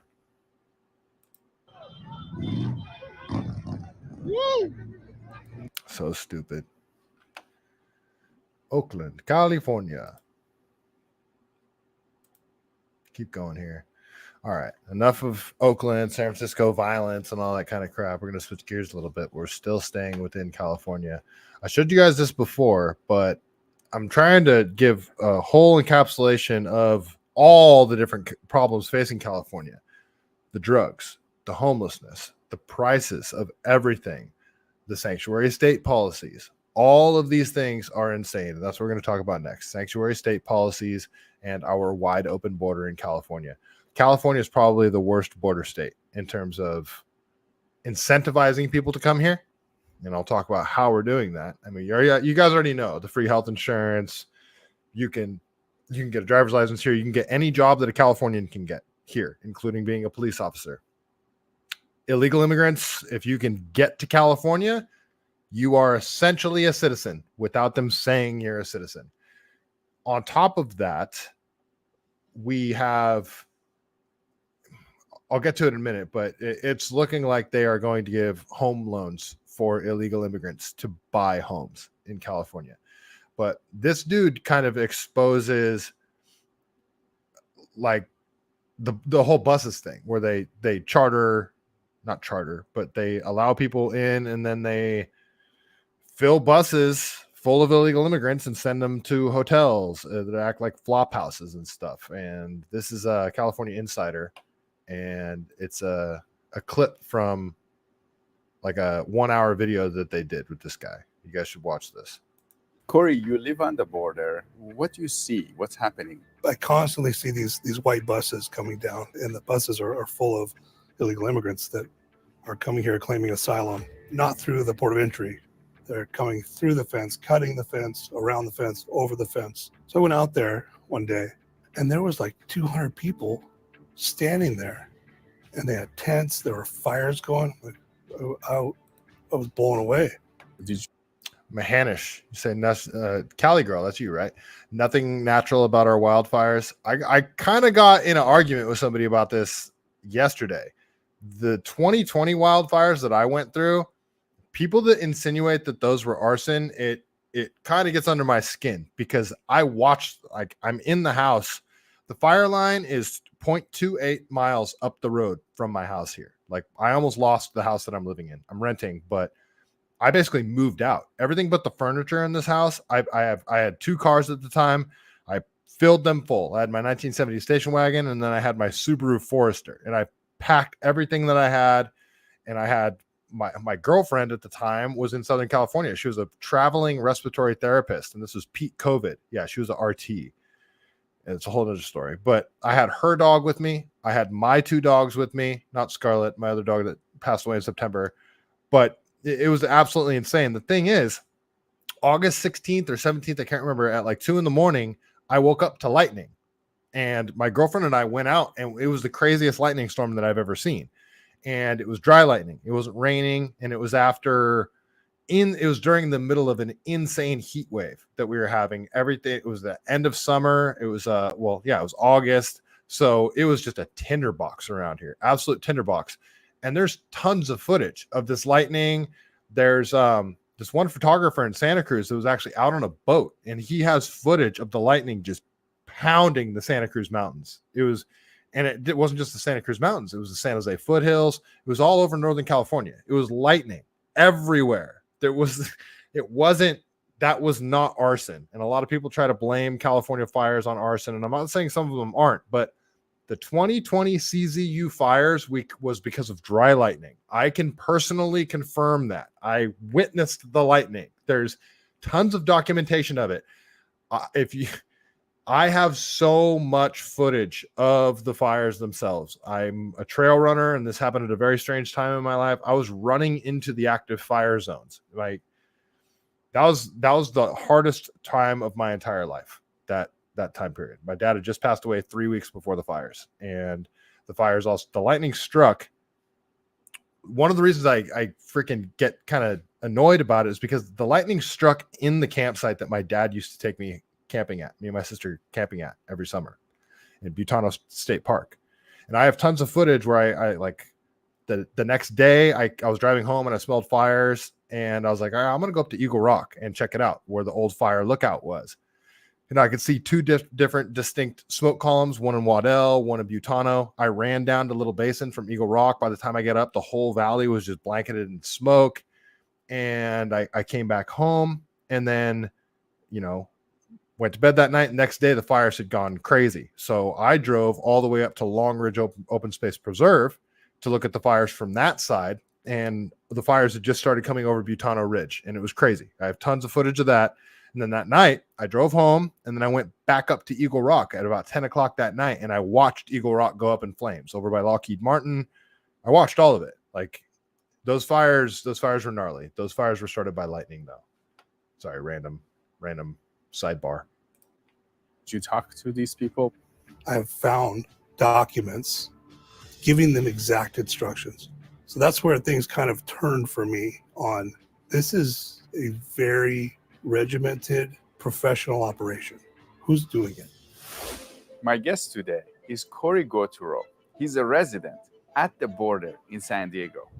Over the last year, we've been covering the situation. I just had a meeting with this guy, the guy that was just talking right there. I can't remember his name. I think it was like he kind of had like a chick's name, like Rochelle or something. But super cool guy. I might be doing some work with him in the future. At the border around San Diego area, there's been a lot of border crossings. Corey has been documenting what's happening around the border, and he's here to tell us his story. I talked to a Venezuelan gentleman, and I said, why are you coming across? And he explained to me that in Venezuela, on their own media and radio, they're talking about how easy it is to come to the United States right now. This isn't a political issue for me. They're also emptying their prisons, and the UN has notoriously been organizing people like coming through the Darien Gap. It's the whole border invasion is a different thing. It's intentional, and Californians are being replaced right now. We'll get into that in a minute. I mean, this is a something's not right. You guys should go listen to that whole interview on YouTube. Go to California Insider. Gary, whatever his name was, is hard to pronounce. Danger. You remember watching those fires at 3 a.m.? It was like the end of the world. Yeah, those were the craziest. I mean, all of Northern California was just orange for like a month straight. That was freaking nuts. Yeah, those fires were absolutely insane. All right, let's keep going here. Got more about the California border. So this is documentation of those buses that he's talking about. The buses being shipped all over the place. This is from Luke Slywalker here over on the X platform.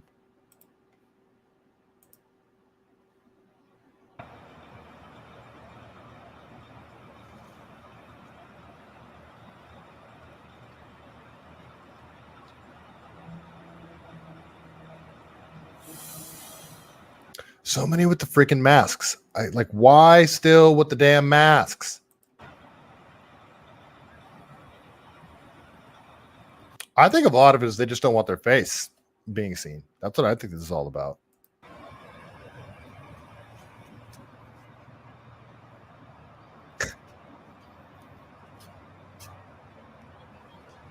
Matt Baker here in San Diego, reporting live.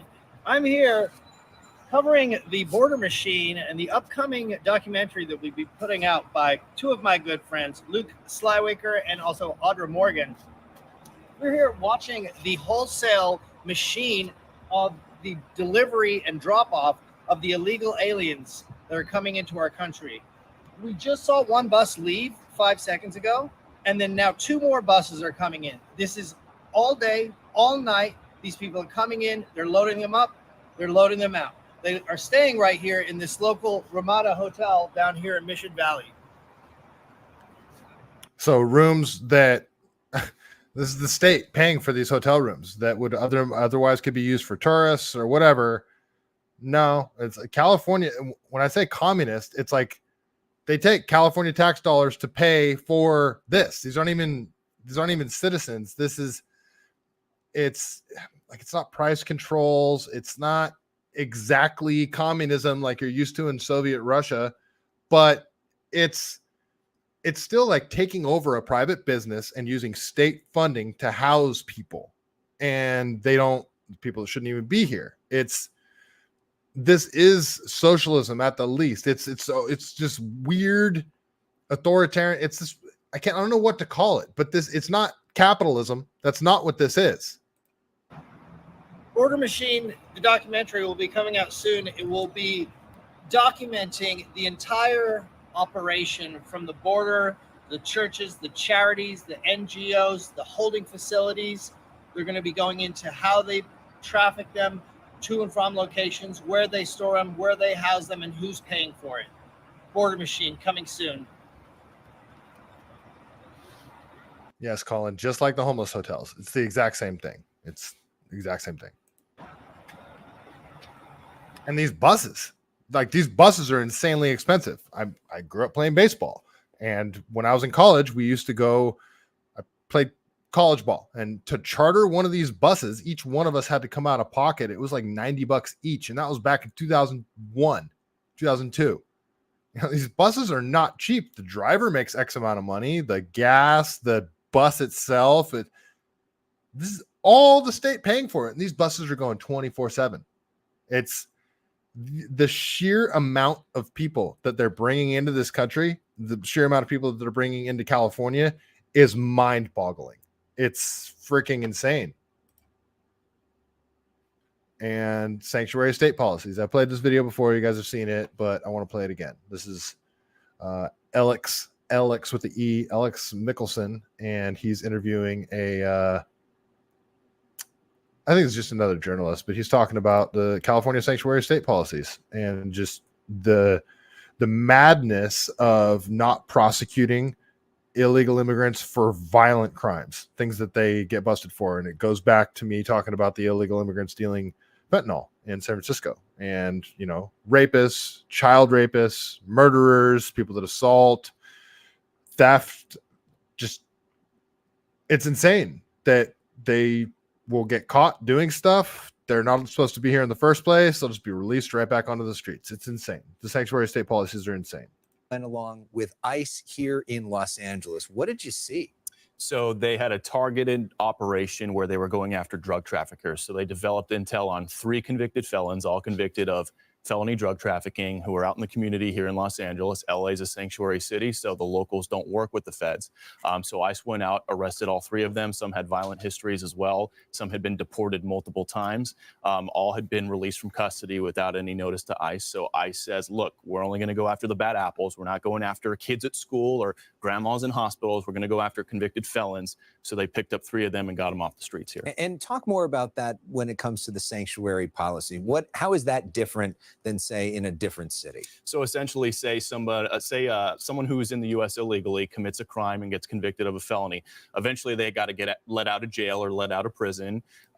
In a sanctuary jurisdiction, the locals will not notify ICE that, hey, this convicted child molester.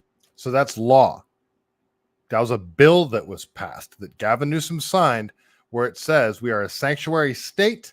If we arrest an illegal immigrant, ICE, which is federal, the people that deport people, oh, you're not from here, we're going to send you back to your country. Local police are not allowed to cooperate with ICE. It's law. They've somehow made this. California is doing that. Like, to me, how is this? That's unconstitutional. You're doing things that are against the rest of the country. You're bringing illegal immigrants into California, and then you're saying, no, we're going to protect them. Like, California should be kicked out of the union at that point. How is that? You're making something that's illegal by our federal constitutional, we have a border mandates or laws. You have like a California law that's directly contrary to constitutional law. It makes no sense. It's insane. Is going to be let out of jail. You might want to come get them. Or ICE will file what's called a detainer request, which is the Fed saying, hey, locals, can you please hold on to this guy for 48 hours so we can get agents there to take him into custody? The locals, if they're a sanctuary jurisdiction, they will not cooperate. They'll just release him to the streets. Boss. So, ICE says, hey, we know this guy that you got in custody is an illegal immigrant. We know this. We're going to deport him. Can you guys hang on to him for us? Because the guy's going to get deported anyway. They're like, nope, we're going to actually release him back into the streets. What? After he committed a crime. Insane. And also a sanctuary. Sorry. Couple that with the Soros DAs that won't prosecute crime. It's a double whammy. It's freaking nuts. Jurisdiction. You went out with ICE there. Here's some of that. How are you guys not notified about a child rapist being released? Unfortunately, in Massachusetts, that's how it is with most of these sanctuary jurisdictions. So similar problem there. What did you see on the streets of Boston? It's actually a way worse problem in Boston. Their sanctuary policies are way more significant than here in LA. It was a jaw dropper. In one single morning when I was with ICE in Boston, they arrested 4 alleged child rapists and a violent MS-13 gang member, all in just a few hours. And that is happening here in California too. Certain cities are worse than others. San Francisco being one. It's child rapists, you guys. Every single one of them had been released from local custody. They did not honor ICE's detainer request. They were just put back out into the community, and ICE had to go find them. Child rapists. Yeah, the mayor of Boston is freaking nuts. She's absolutely off her rocker. Keep going here. So there's a few videos that I've showed already, but this is just the level of insanity warrants me showing this multiple times. So California is the only border state that is also a coastal state. So part of our border extends out into the ocean. So what do you get now? You get these people that have fast boats that just charge the boat onto the ocean. They beach the boat, and then 20 of them jump off the boat, and they have cars waiting for them in California. So they jump off the boat. The cars know exactly where the boat's going to roll up. They jump out of the boat onto the beach. They run up, jump into the cars, and then off into wherever. It's a giant setup. And who knows what they have with them? They can have backpacks full of drugs, full of fentanyl, full of whatever. Like, it's wide open. It's a free-for-all. This is insane. So this is what I'm talking about here.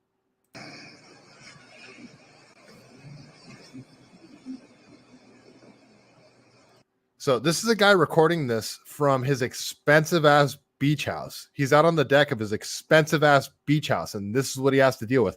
Look how much time it takes him to run from his back porch up onto the street. That's how big this guy's beach house is.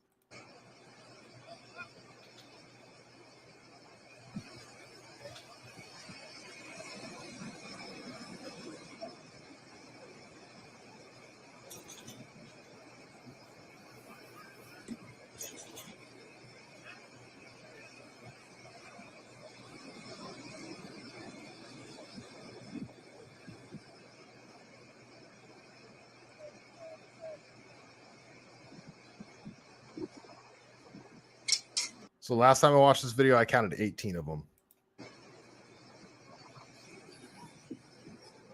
And they just leave the boat there.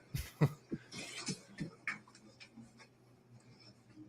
that's what's messed up too, is like the guy that's recording this video could easily just be like, all right, I'm gonna wait till high tide and this boat's mine now. I'm taking this boat. I'm taking the motor. I'm like, this is a good boat. I'm taking it. State will probably be like, nope, this is property of the state now. It's insane. Just like the citizens.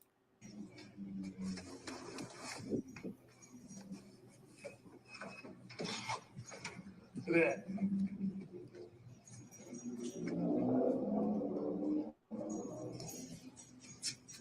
Big ass house. So he's running out into the street where cars are waiting for him. And look at this. They're all loading into a car. It's like, wait, how did they know? How did they coordinate all this? It's almost like it's this operation they got going on. Then you got like 3 or 4 of them left over, like, oh, we couldn't fit in the car. What do we do? Well, let's just run into town. There's 5 of them.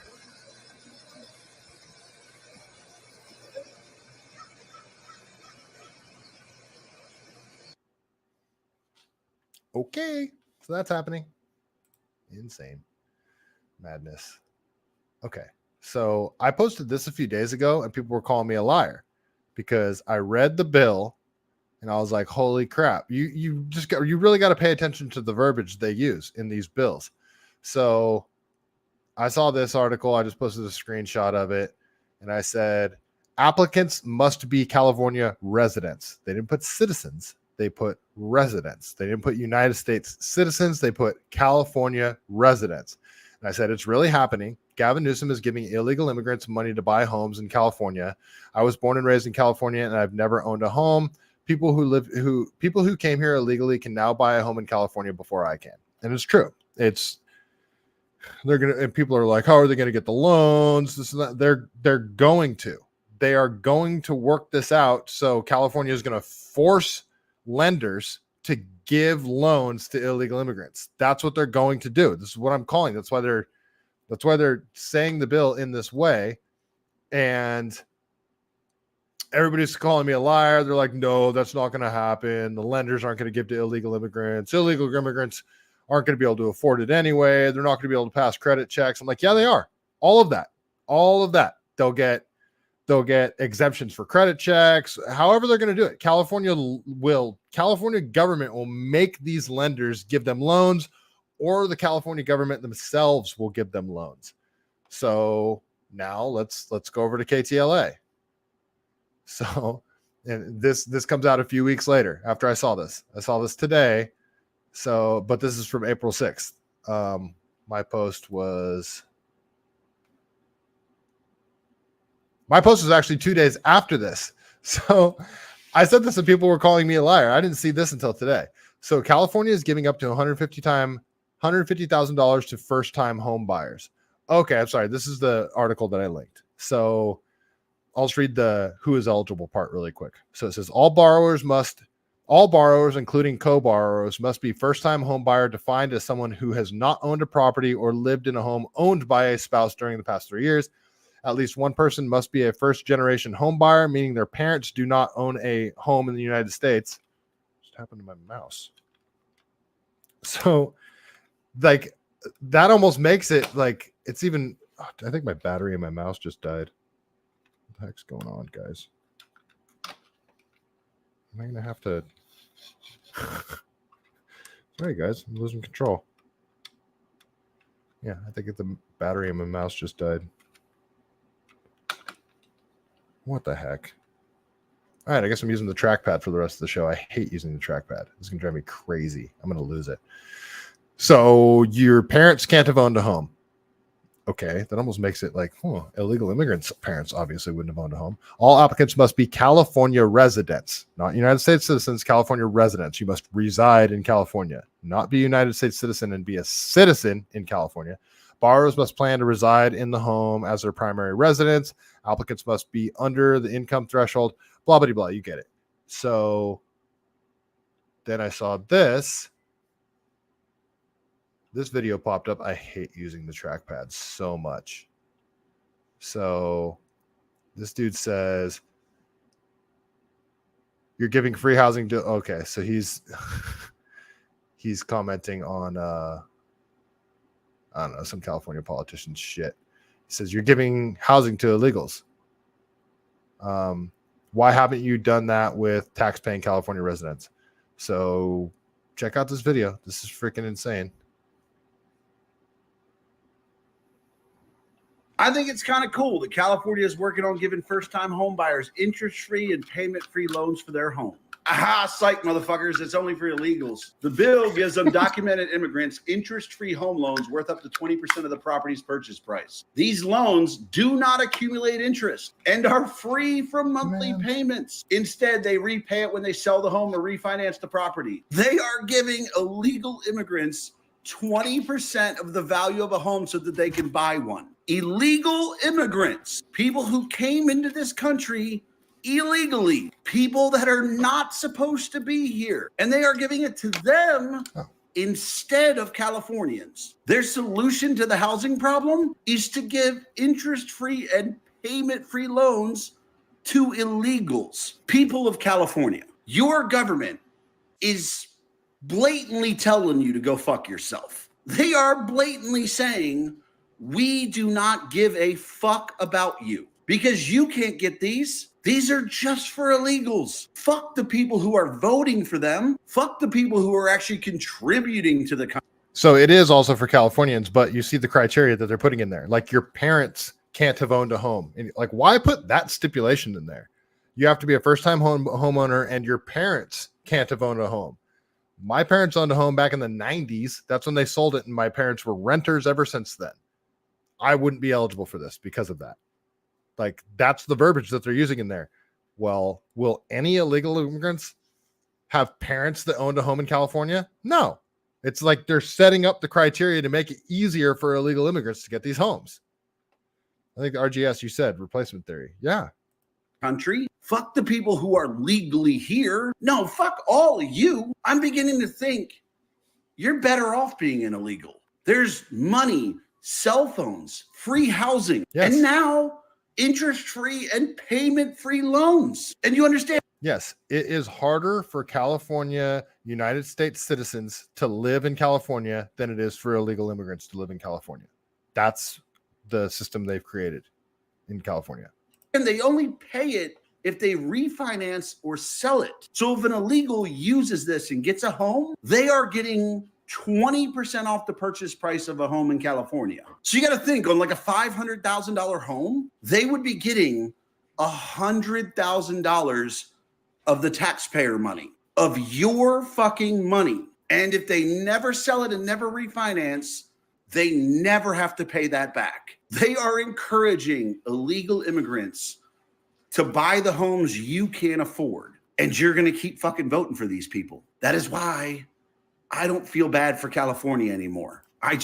That's where he's off. That's where he's wrong. That's where so many people don't get it.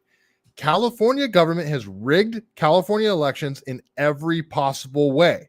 Every possible way. Universal mail-in ballots. Ever since COVID, everyone gets mailed a ballot. That's insane. Everybody's known that the absentee ballots that they used to be called, that you would have, that was hard to get an absentee ballot. You had to be overseas. There's only special exceptions for who gets an absentee ballot. Now everybody gets one. And the reason that their absentee ballots were hard to get is because those are the easiest ones to commit fraud with. So you've got universal mail-in ballots. You don't have to provide ID when you vote Everybody gets registered to vote automatically at the DMV. We have a month to vote. Obviously, the voting machines. They have 5 weeks to count the votes. Ballot harvesting is legal. Every possible way that they could have rigged the elections they have in California, but people just, for some reason, don't recognize that throughout the rest of the country. Or a lot of people say, yeah, they're rigged, but they don't associate, like, they just say, everybody keeps voting for it. It's like, are you acknowledging at the same time that our elections are rigged and then still blaming the voter? California, I've been saying for like 8 years that California is, I'm not saying this is a red state, but there's plenty of Californians that call themselves liberals or Democrats that are not down with this shit anymore, that are ready to either not vote at all or vote red. And everybody keeps saying, you guys vote for this. You guys, no, I don't. I don't fucking vote for this. And neither do tons of people that I know. You talk to any Californian that isn't a rich, super liberal, crazy progressive, like the majority of the population isn't super rich progressives that are insulated in this ultra liberal bubble. The majority of people aren't like that. People that are struggling like crazy, they can't put gas in their tank, that have to choose between paying their electricity and food. Those people aren't in this insulated liberal bubble, and they're ready to vote for something different. Our elections are rigged. We don't have elections in California. We have show trials. It's something completely different. California elections, they might as well throw those electoral votes in the garbage. The only reason why there might be a chance this election is because RFK throws a giant monkey wrench into the entire thing. There's actually a chance that California won't go for Biden because California, I think it's going to be a toss. It's a three-way race now. So I get really sick and tired of people saying, you guys vote for this. You guys vote for, I don't think we do. The Gavin Newsom recall, that's when like all of this started, where the universal mail-in ballots crap, I'll stop on my tangent there, but California elections are rigged. Yes, there's crazy liberals here, but I do not think that California has gone red before. And ever since 94, when all you had to do is check a box that says, yeah, I'm a citizen. Ever since then, it's just been blue.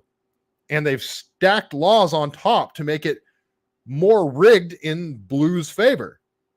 Go figure, there hasn't been a Republican since. California elections are rigged. Just cannot wait for you to fall into the fucking Pacific. Okay, you can go fuck yourself now. You're like, okay, all the food that falls into the Pacific, it's only the coastal regions, the central coastal regions. Orange County's red. Like, no, I'll fight you, guy. California is worth saving. California goes, the rest of the country goes. I get sick of this shit. There's plenty of base people in California. More people voted for Trump in 2020 than the rest of the country. 6 million people voted for Trump here. It's a lot of fucking people. I get sick of this shit. I get sick of everybody that's in California that isn't down with this shit. We get lumped in with all these liberal maniacs. I get super tired of it. Okay, but to prove what he was talking about, so here's the first time California home buyer program could expand to include undocumented people. Undocumented people. You mean illegal immigrants. This is from Channel 7 San Diego. Let's watch this quick video. Changes may soon be coming to a program making home ownership a reality for thousands of Californians. A California State Assembly member is introducing a bill that would open up the dream for all programs to undocumented. Call-in, was the recall rigged? You're damn straight the recall was rigged. Everybody got mailed a ballot. As soon as the mail-in ballots thing, the elections have been rigged since 94, if you ask me. They've only become more and more rigged. Again, universal mail-in ballots and voter ID laws. That by itself rigs the election. Then you got the DMV automatically registering people to vote. You've got a month to vote. You got 5 weeks to count the votes. You've got the ballot machines. They even made hand counting ballots illegal. They made hand counting ballots illegal. Like, you look at all the laws that they make with this stuff, and you're like, wait, it doesn't make any sense. The only reason you would want to do this is if you were trying to rig the elections. And that's what they've done in every fucking way. California has rigged the elections. And for some reason, people they have this major blind spot to it. It drives me crazy. undocumented people by changing the language of who is eligible. The California state-funded program offers down payment assistance to low and middle-income people. NBC7's Kelvin Henry has the details. The program is seen by many people as the key to achieving the American dream. Now, many people I spoke with say they are open to the American dream program being opened up to more people, while others are saying it's not a good idea. We're providing that clarity with our bill. California State Assembly member Joaquin Arumbula says this is about being fair. What we're simply saying is that those who have been in our state for years, if not decades, who are otherwise able to qualify for a loan should also be able to apply through the California Dream for All. The Dream. So you hear that? People that are illegal immigrants can already apply for loans in California. You see what they're doing here? For All program offers qualified first-time home buyers a home loan of up to 20%, which is used for the down payment. The loan. And again, if your parents owned a home here, you do not qualify for this. Do any illegal immigrants' parents own homes in California? Have they ever? No. They're setting this up to be better for illegal immigrants than it is for Californians.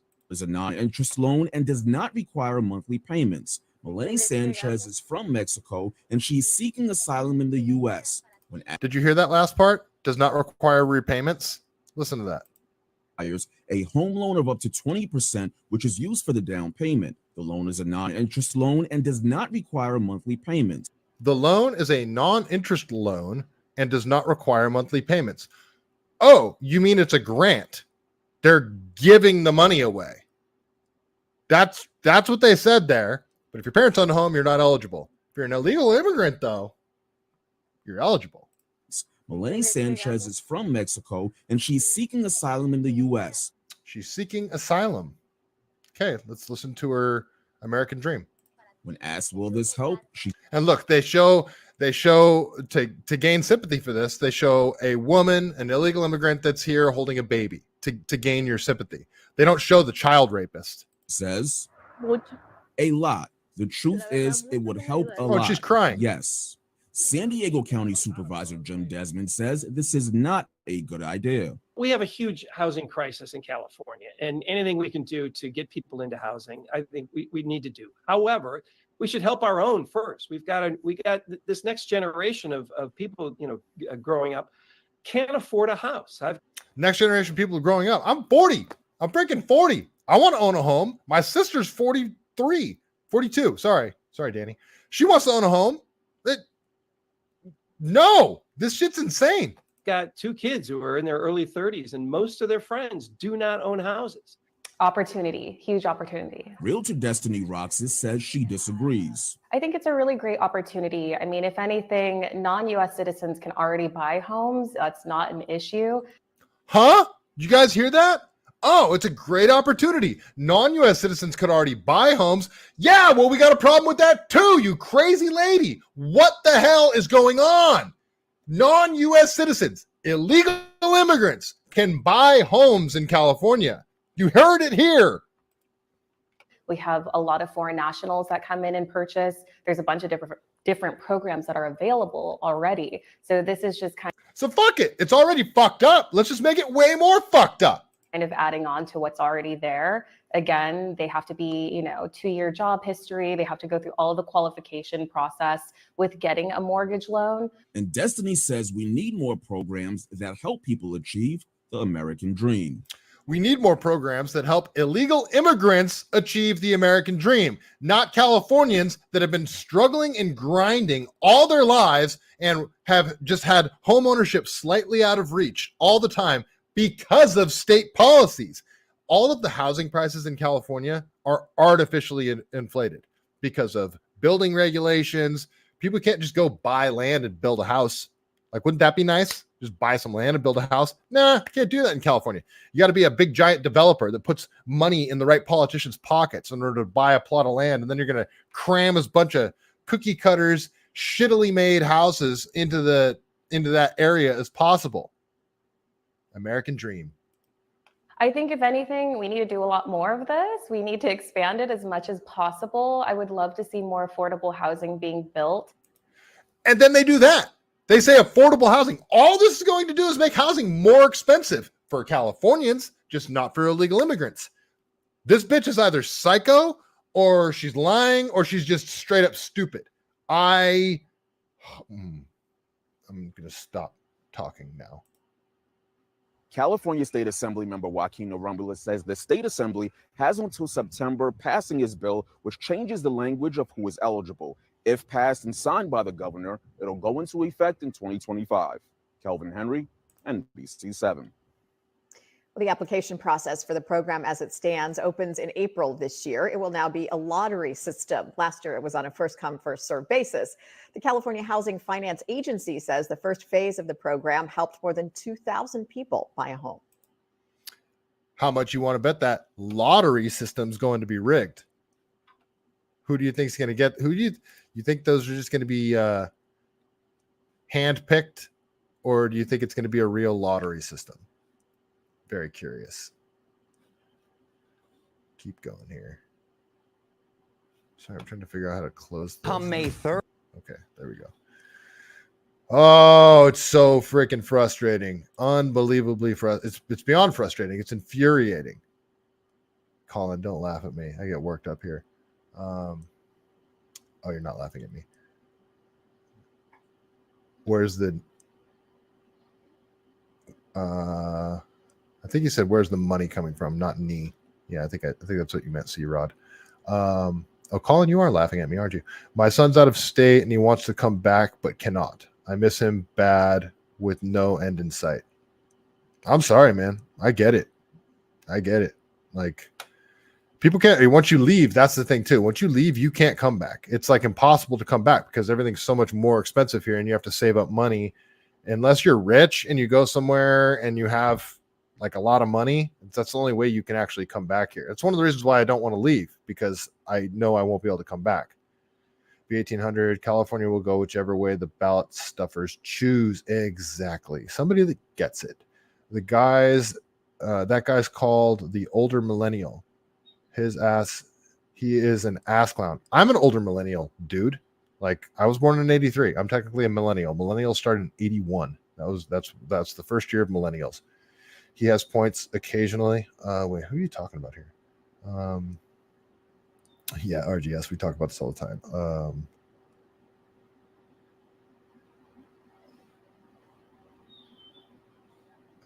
Casey Martin, Uber. What about Uber? The RGS. California is the example of what they want to do to the rest of the country. If you don't fight for California, you won't fight for our country. If you say who cares, you automatically lose my respect. Thank you. I appreciate that. Casey Martin, the feed dropped? What do you mean?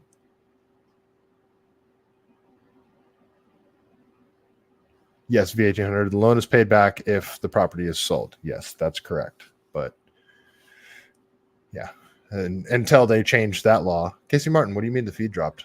Where at? On Rumble? Shows I'm still good on my end. I paused the video. Like, I'm not playing anything right now. Did the feed drop while I was playing the video? Is that what you're saying? I apologize. I think you guys saw enough me getting worked up to understand what was going on there.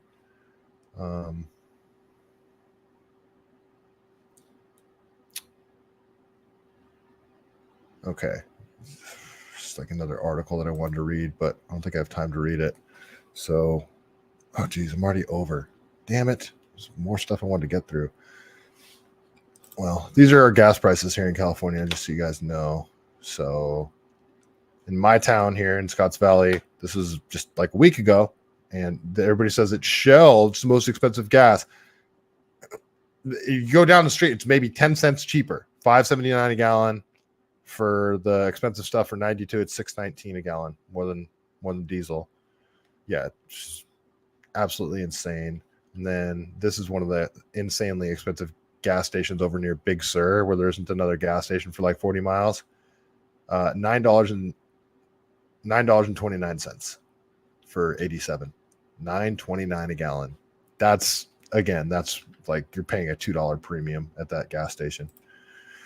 But then all of this stuff is artificially inflated because of these green policies that they want to have, that Gavin Newsom is declaring. He declares that X amount of money has to be from green policies. So this is an article from Forbes here, and I'll try to read it quickly. Yeah, it's not very long. Actually, it is kind of long, but I'm going to read it anyway. Okay, so this is California. Gavin Newsom proclaims natural gas to be zero carbon. Huh? How does that even happen? Well, it can't. It can't happen. So we just need to get rid of natural gas. Wouldn't it be nice if we could outlaw wildfires or legislate against polar vortexes? That's what California Governor Gavin Newsom is trying to do with carbon emissions from natural gas. The state's largest generator of electricity just declared it zero carbon, and that's that. At the end of September, this article is 2 years old. At the end of September, Newsom signed, and we're now seeing the ramifications of this, signed into law Senate Bill 423, controversial legislation that considers natural gas a firm zero carbon resource by default. But natural gas, a mixture of methane and other hydrocarbon gases, creates copious amounts of carbon dioxide and carbon monoxide when burned, whether on a stove, in a furnace, or out at a gas-fired power plant. So, I'm not going to read this whole article. The whole thing is this net zero shit. And this is done by, this is a UN agenda. You go to UN website and Agenda 2030, net zero has turned into absolute zero. They talk about the production of concrete. They talk about airline travel. They talk about natural gas. They are creating legislation that's going to make it so you can't live, where it quite literally is, they're creating the conditions where you're going to have only the rich that are living in the Stone Ages because they're not allowed to use anything. And then you have the uber wealthy that can basically do whatever they want. They still have their jets. You think they're not going to eat meat? You think they're not going to have concrete, steel, all this stuff? I'll do a deep dive into this, but the absolute zero, the Agenda 2030 shit is, when you read what they have planned in the next 10 years, like, you guys think it's bad now with electricity prices, gas prices and stuff, the whole carbon taxes thing that they're talking about, and using climate change to justify all this stuff. These guys are psychopathic. Like, California, RGS, you say it all the time. California is the blueprint, and what's happening in California will ultimately be cascaded throughout the country, and it's going to get worse here in California unless there is some sort of, seriously, like a revolution where the people revolt, because things are getting out of control. I don't see the gas prices coming down. They might a little bit, but yeah, shit's out of control. Oh. Sorry. There's another thing I wanted to share, but it doesn't really, it was more of an extra bonus thing. I don't want to go much past 2 hours tonight. So yeah, I think I'm going to call it there, but you guys sort of get the gist of it. California's fucked. They're trying to make the entire country this way. And Malthusian, yes. Full on the Hill, you get it. You guys go to the UN website and just search Agenda 2030. You can read all about it, what they have planned, how they plan to stop concrete production, stop steel production, what they're doing with the farmers, what they're doing with cattle, what they're trying to create a food crisis. They're trying to create a fuel crisis. They're trying to create a supply chain crisis, all in the name of avoiding a climate crisis. And these are the same people that are constantly telling you the biggest problem facing the world is too many people. And it's almost like all of these policies that they're implementing will ultimately result in mass death. The people that are constantly talking about how there's too many people, the global elites that have control of everything, that are constantly talking about the biggest problem that the world faces is overpopulation. But the way to save everyone's life is to implement all these policies that, when you look at them in their totality, will kill millions, if not billions, of people. They have it spelled out. All you have to do is look.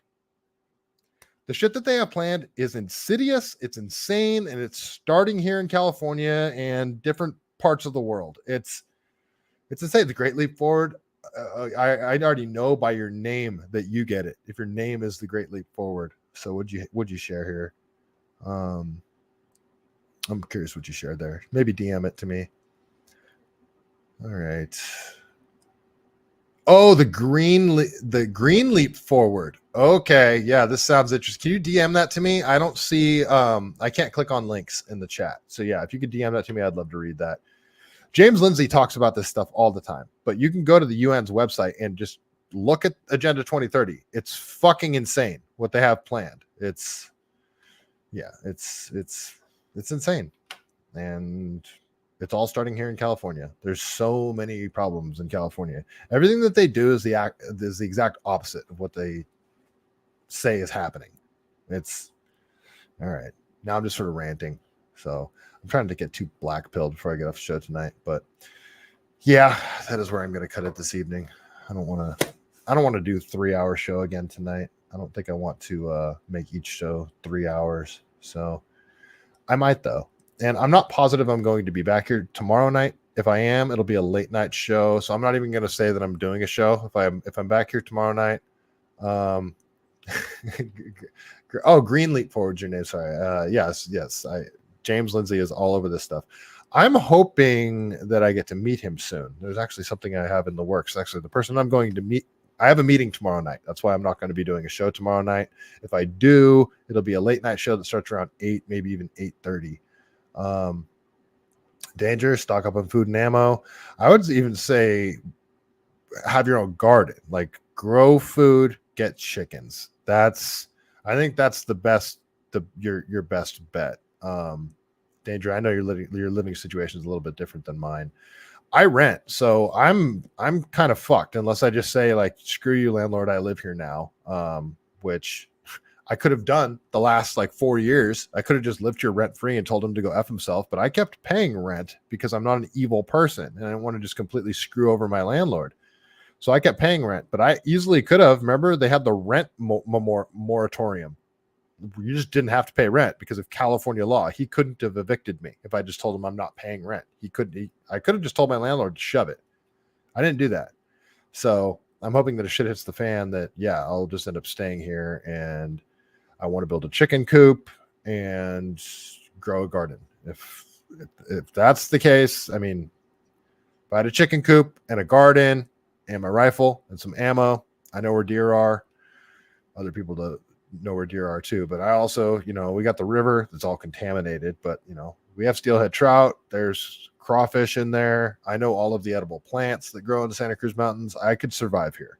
I know that I can survive here. It's going to become, I worry about shit hitting the fan in that regard, to where people are like, holy crap, there's no more food at the grocery stores. Like, things seem to be trending in that direction. And yeah, revolutions are always bloody, so I hate to use that term, but we sort of need that. Day of Reckoning. Peace out, my neighbor. Are you out of here? All right. Are you talking about the stream, or are you talking about you're moving out of California? I hope you're just talking about the stream.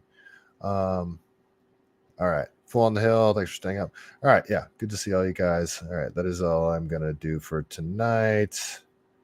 All right. RGS, Casey Martin, V1800, Mahanish, Northside, Leah Roby. A lot of you guys are on Rumble tonight. It's finally nice to see you guys. Full on the Hill, Day of Reckoning, Danger, Colin, Green Leap Forward, Symbolic T. I think I already said Colin, C-Rod, Wally World. Lots of you guys on the X chat tonight. Ex-Muslim. Yeah. SL Knots. All right, if I missed you guys, I apologize. Before we get out of here, you know how we got to do it. Got to read a joke from the greatest book ever written. The truth about Chuck Norris. Let's see. What do we have tonight? What do we have tonight, folks? Hope it's a good one. I could use a good joke. Let's see. That's funny, but I'm not going to read it.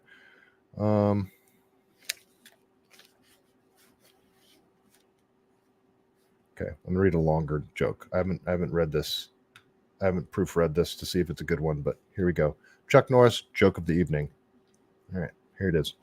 Chuck Norris was once on Celebrity Wheel of Fortune and was the first to spin. The next 29 minutes of the show consisted of everyone standing around awkwardly waiting for the wheel to stop. And on that note, stay Cali-based.